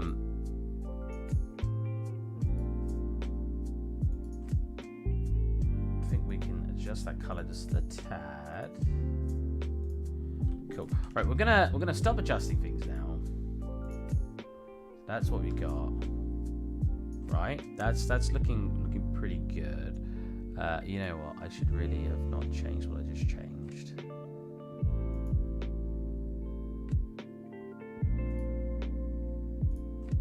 What I want to actually do is do this, do this, do this, do this, and then slightly. If I do this, I make it black and white. Slightly desaturate it, I think. Around there. Cool, looking pretty good. So now what we need to do is we need some particle effects. Now, unfortunately, I didn't do the starter content. I could have probably found some really basic ones I could have used in the starter content, but me being silly old me, I didn't do that. So I'm going to load up another project and I'm going to just send them straight over.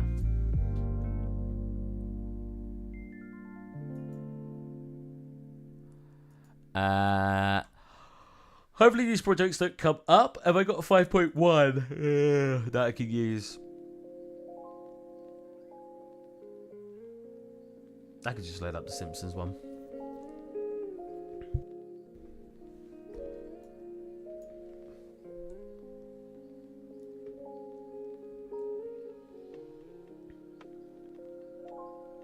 Being a little bit weird about working at the moment. Because, like, as you can see, certain assets can take a while, especially if you're, like, trying to perfect them. You're doing these little changes, and it's taking you a while to get there. I'm getting... It's almost like my boss is wanting me to do this with... Now, I know he knows there's a time constraint, but it's almost like he wants me to do this with every single asset. Be very detailed and make it look as good as I can. But that takes time. Now, when they're like, oh, can you make this entire room? How long have I got? Oh, a couple of days. I'm like, well... I'm probably going to need 10 to 15 assets for this room, and you want me to somehow do this in 2 days. So I got to go online and probably grab some free assets if I can. And when I can't get free assets, I have to rush, make an asset. It's not going to look as good as they probably think it's going to. Oh, have I lagged myself out?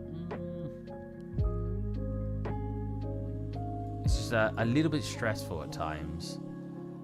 Where's the starter content? I assume there's starter content on this one. Start content. Here we go. Here we go. I'm probably a little bit laggy. Hopefully it's not going to break the stream. Migrate. Yes, all of it. I don't know if I'm not going to need all of it, but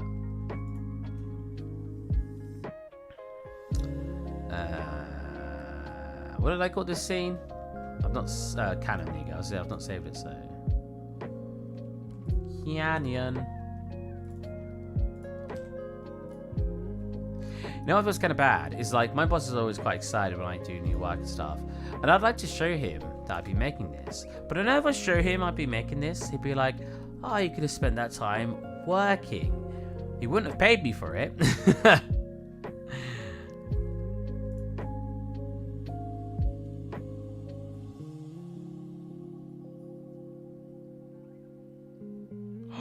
From Kingdom. Oh, mate, that'd be so good. I remember that game so much. Traverse Town. Also, hey, Steve, how you been doing, my man? Man, I mean, we do good, but Traverse Town. You know what? That'd be so hard. I wonder how I'd make it. I wonder if I should, like, do a semi-realistic or what. But, oh. Is it Traverse Town? Let me see. Traverse. Is that it? Say it? That is such a good environment. Do I remember the song? I'm not sure. I have a song in my head. I think it might be the wrong one.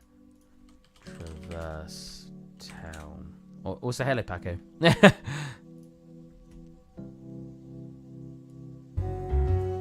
is what I'm thinking of. Man.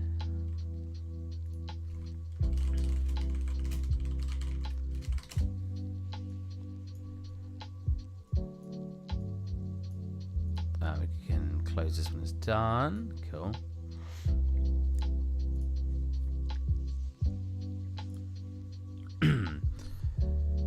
That's already someone's 3D render. Isn't it? That doesn't look right. Oh, that's just 3 versus 2. Wow. They didn't improve it as much as I thought they would. It just looks like they've made the normal stronger.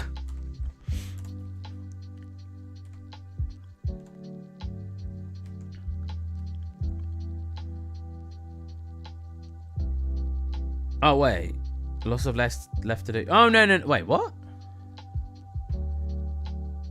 This is not me reusing Kingdom Hearts 1 assets at all. Everything in the Kingdom Hearts 3 version is custom made from the ground up. Wait, so is this the developer of Kingdom Hearts, someone who developed it? Mate, I'm pretty sure I didn't play the game that long ago. Didn't I? Oh, you know what? I should obtain the game and play it on my Steam Deck. I have it on CD somewhere. I have all the Kingdom Hearts. Oh, no, I don't have the newest one. Free.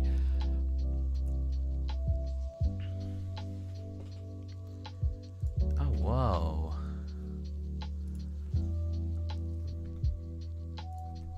Unreal Engine. Someone's probably already done it. My problem, I know I shouldn't, but I don't like making stuff. Yeah, someone has. That someone else has done, and I won't be able to do it better. If I'm making something, I want to be able to... not necessarily be the first to make it. Why is he so huge? He's supposed to be like 3 times smaller. Why is everything so shiny? You know what? There's such a common theme with making things. There's a lot of people like making things shiny because shiny is very... I don't know. People just like shiny things. Anyways. Let's... so I should have some parkour effects now, right? Cool. So we want... Ember? Is there an Ember particle?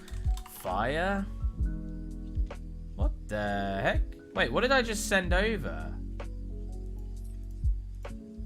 Did I just send over everything? Oh no. I sent over I just wanted starter content. Oh, for God's sake.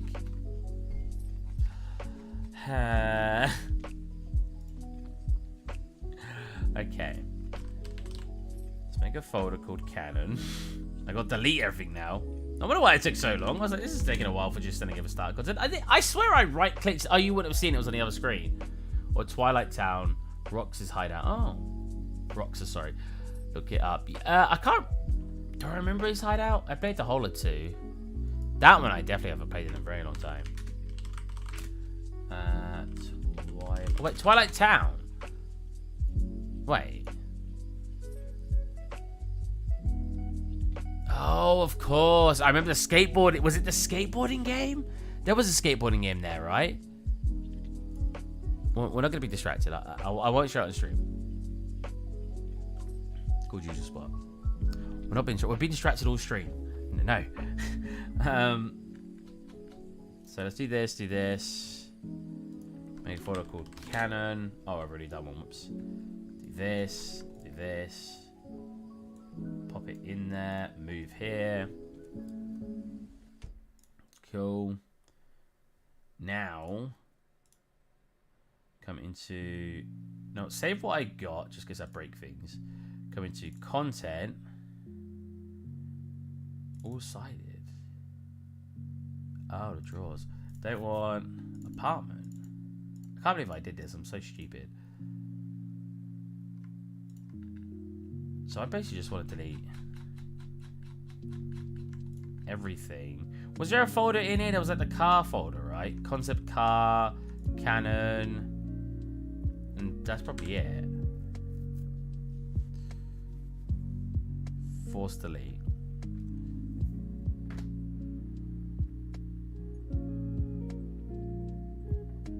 Quickly, more distractions. Kingdom Hearts 1 to 3 stream soon. Oh, I mean, I don't have a capture card. I mean, I would. Is it on PC? I'd rebuy it out on Steam if it was here. I've never played 3. I wouldn't 100% stream it for. Well, I'd never 100% stream it. I don't like 100% in games all the time. Kingdom Hearts. Ah, man.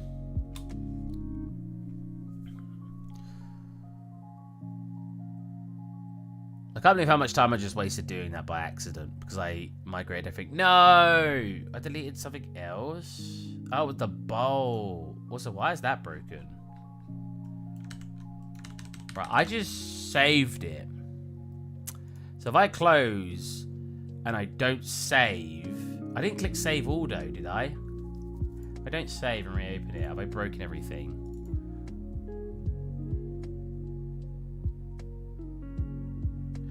Yeah, I don't know how I feel about the interface. It's like darker and stuff, but please tell me I didn't break everything. I broke everything. Well, how's it broken? Where's my bowl? The lines are still here, so I should be able to fix this pretty easily. So I must have deleted the bowl out. Why did it say? I said don't save. I'm confused to why it saved all that.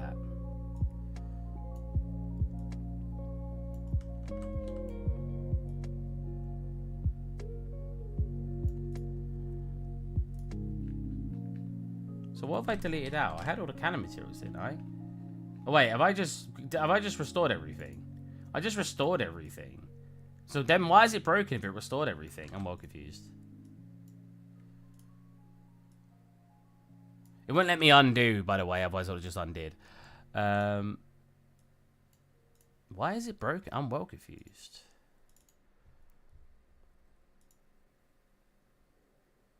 It set everything to world grid. Why are these broken? They look fine.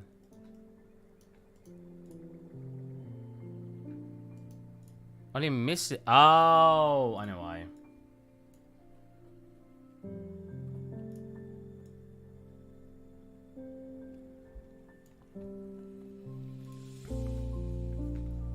I can't believe I just messed things up for such a silly reason. So I should be putting that back to color. And then, see, that already looks better. And then this is like, what was this called earlier? This was called like basic. It was the basic color, right? Basic floor? No, this is coming from the wrong thing. That's cool, but it's coming from the wrong thing. What was it called earlier? Let me go back to the stream. I just looking so good, and I've messed it up. I right-clicked the starter content. That's what's annoying me here. I right-clicked the starter content. I feel like in terms of general looks, I feel like UE5. Oh, I already read that.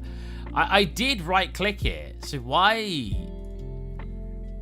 is it acting like I didn't? That's very frustrating. Because I did. I don't know what it thinks happened, but I did. Canon base. It was canon base at the top right. It's clearly fixed here. Wait, no, sorry, canopy's here. Cannon top.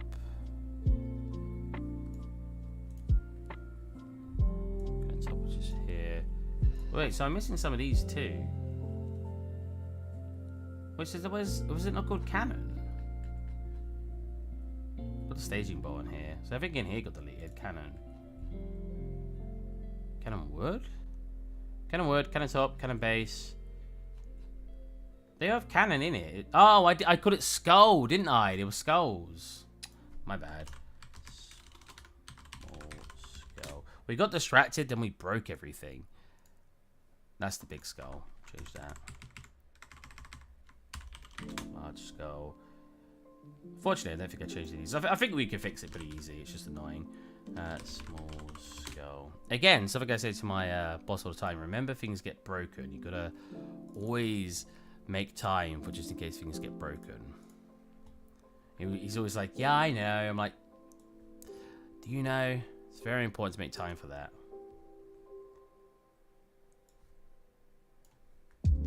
Oh, I did change these actually, didn't I? I made it more metallic and darker. There you go.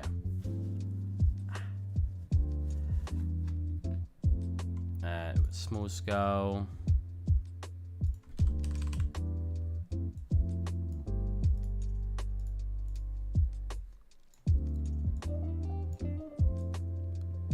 That. This one I didn't change. This was over here. We've not really had look at that, but it works fine. This is the wrong one. What were we using earlier?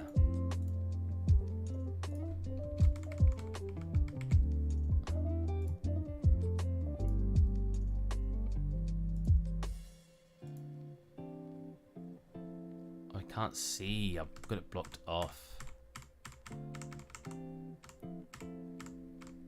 I was using basic shape material, which isn't here anymore. Must have did. Oh wait, no. Oh, no, yeah, it's not here anymore. That's annoying. I still need to delete all these stuff out though. Force delete.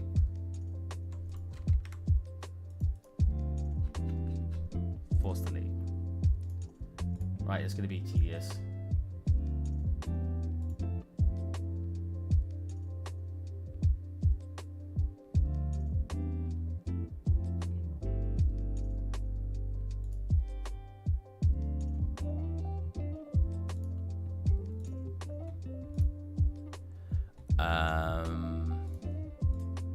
Let's get. I haven't got my stream up, so I'm completely ignoring you guys right now. Let me.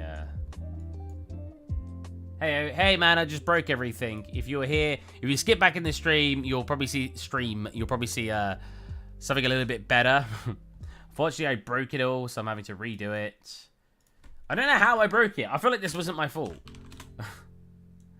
Sounds like I'm projecting, but no. I right-clicked a folder and said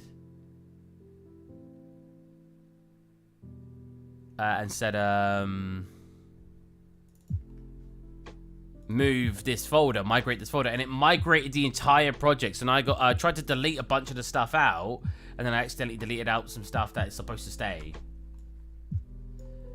So I got to reset up the lava actually. That's just emissive.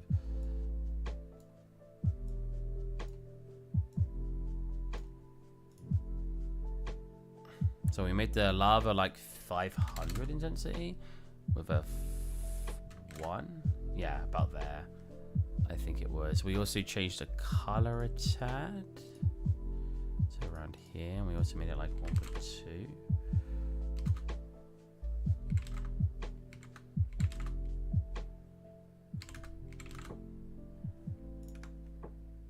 It was about around there. Now we need to fix the background. But we still need to delete out stuff, so we don't. What's in assets? Yeah, it's all the. We've got the Simpsons scene basically in it by accident. Want that. Gone.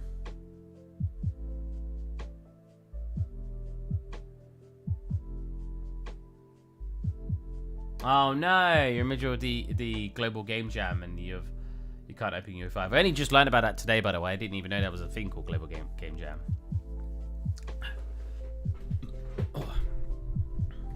Wow, why's this taking such a long time to delete?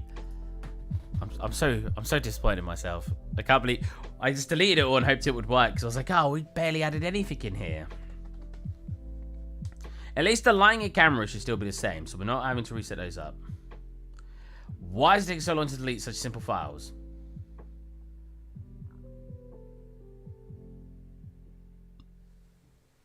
We good? So the problem is we still need the color back here. Now, it was just a basic color, so I could quickly just throw one together. It was literally just a color and a roughness. That was all it was. Basic color. So you throw that into there. Because it's lumen, it's quite important. So our basic color... If I actually found a part in the stream, I could probably color pick it. But the basic color was probably about just here. And I made it only like a... I made like a 0.8 or something in the roughness. I believe. Yeah, it was about around there, right?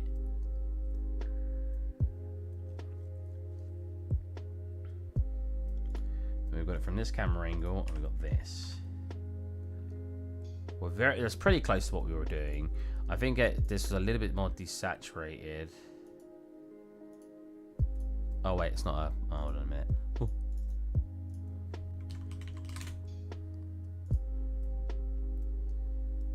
Oh, no, definitely lighter than that.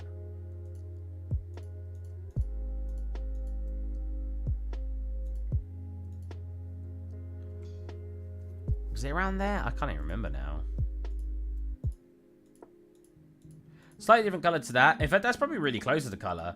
The only difference is it needs to get darker up here, and it probably is a little bit more gray. But I like the slight blue tint, so I'm going to keep that.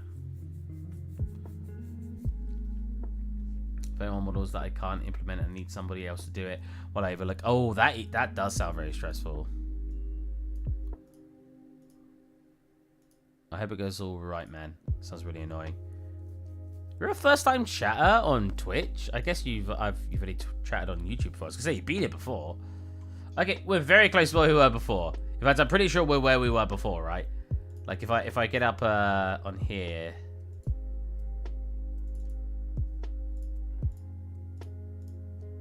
We'll just need to delete some files out. So yeah, the color of the bowl isn't quite right, and I do kind of want to reflect what we had, but we've not lost too much work. We kind of just salvaged it pretty well there.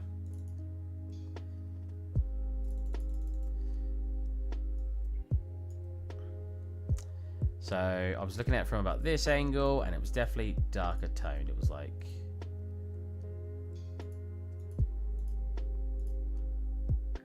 the color's just not right. Can I color pick it?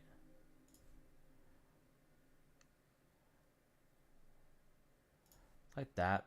But how tall did I make this? Jesus.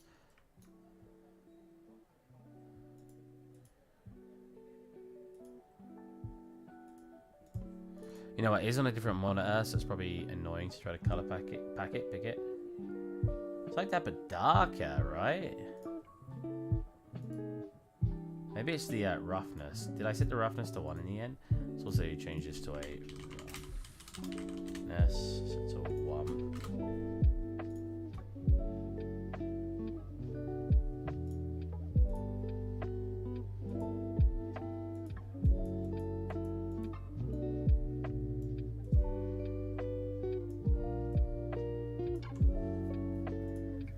If I could find the part in the stream where I actually color picked it before I could reflect the color, because we are a little bit off, and I'm not sure why.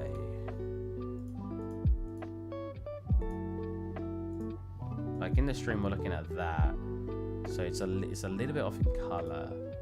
Does it matter too much? Probably not, but I hate having that feeling that I'm like, oh, it's not matching exactly what it was. You know what I mean? These look fine, but I think these need to be a little bit more resaturated. Like 0.2. Oh, that's desaturated. Minus 0.2. I think that's what we had before. Yeah, like there. Okay. Okay. We're looking pretty good. We're basically back to where we were, which is to clean up some accidental files we put in here. Then we can start looking at particles, which is what I wanted to do to begin with. Because Steven's a silly boy, and he broke everything. I broke it. But we're looking, that's, you know, I'm happy again. We are running really slow when I full screen, but I'm happy again. Post-processing should all be the same. Yeah, none of this should be affected. I wonder how much is actually affecting it. Let's save all before doing that. So what happens when you don't save all? All I did was save. Make sure to save all if you want to back up. Yeah, look at the difference. That's what it looks like post-processing is. Get that on. Boom. Okay, so I'm not too fussed anyway, because most of the overhaul we were doing was through post-processing. So keeping that in is really, really important. And the cameras. What am I doing? My best, apparently. So let's come into here. Assets, I'm moving. I assume none of this I want to keep. Nope. Delete that. Force delete. Oh, that was fast. What the heck? A spline. Oh, that's cool. We might use that.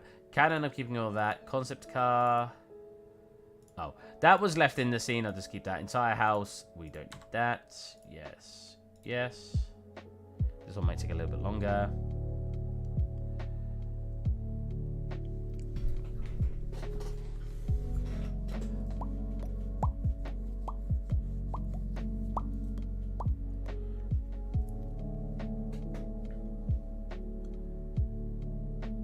Does this look like it's over at one side? That does, right? This is like...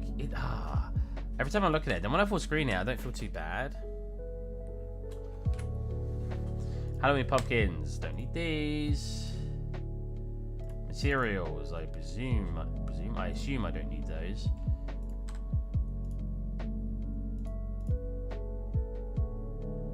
Don't need mega scans. Definitely don't need mega scans.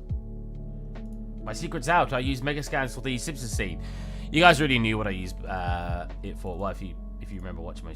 If you watched my stream and you heard me say it a couple of times, it was some of the plants that I had in there. MS presets, don't need any of those. Don't need the new folder. Don't need photo shoot? Photo studio? What's this? Oh, we'll keep that because it came with the initial project. Don't need rug.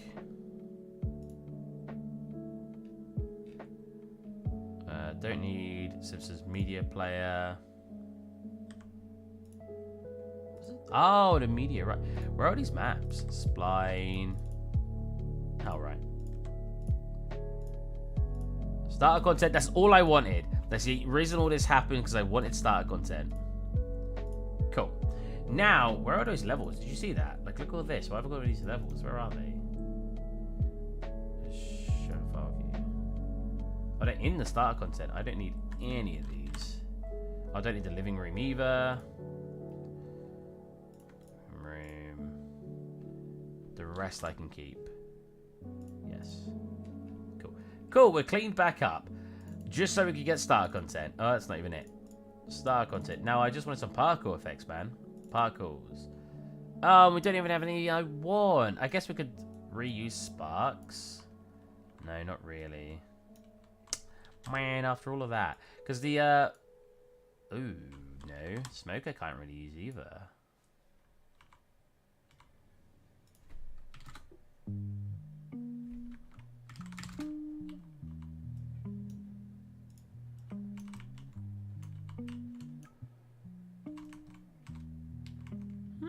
Because I thought it'd have some, but apparently not. What I wanted was I thought there'd be like an ember effect. We're laggy all of a sudden now. Why? Have we got something up? We've got Blender up. Which I technically don't need now.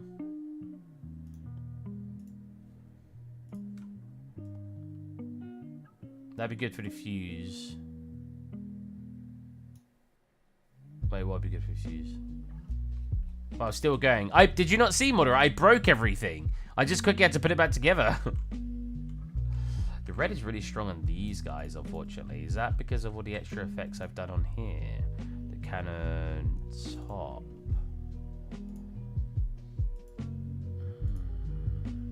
I mean, that's going to have to be an adjustment I do outside. I just need them to be a little less red.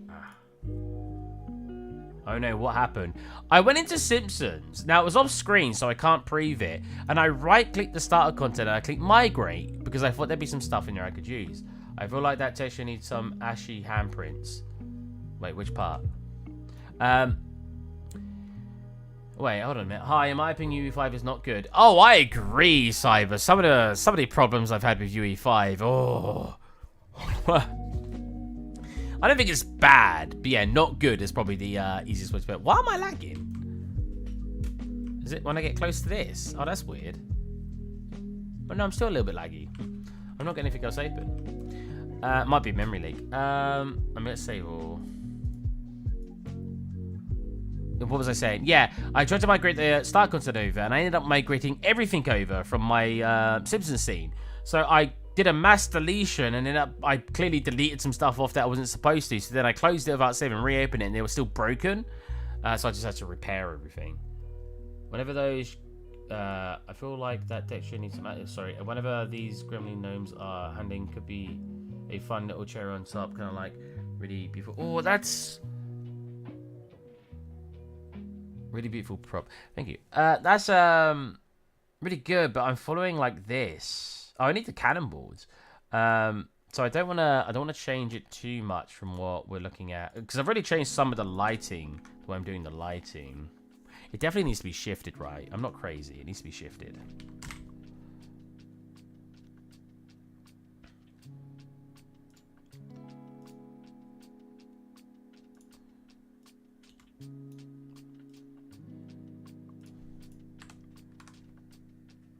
Yeah, that's better. Yeah, it was a little bit of a bummer. It took, what, an extra half an hour to just resolve? Maybe less? It wasn't too bad. Did I have the point light still in there? I do. So what if I also... That's a huge point light radius. So we can't even see it actually doing anything.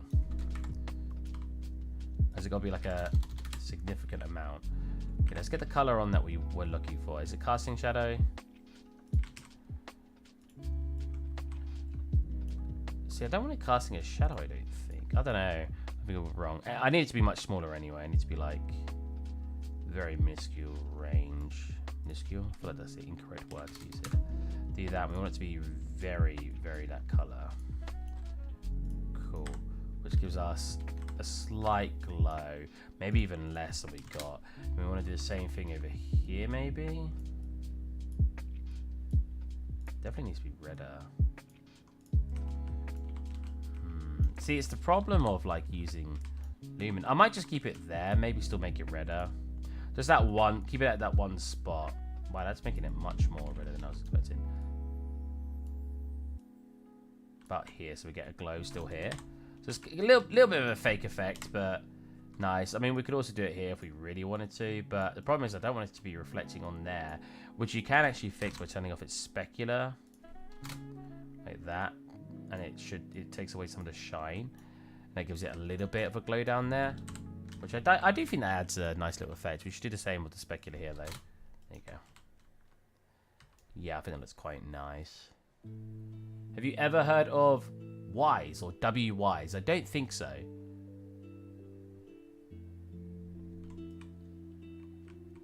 Why is our FPS bad all of a sudden? We were fine earlier. Oh, you know what? Is it because did I have this lower before?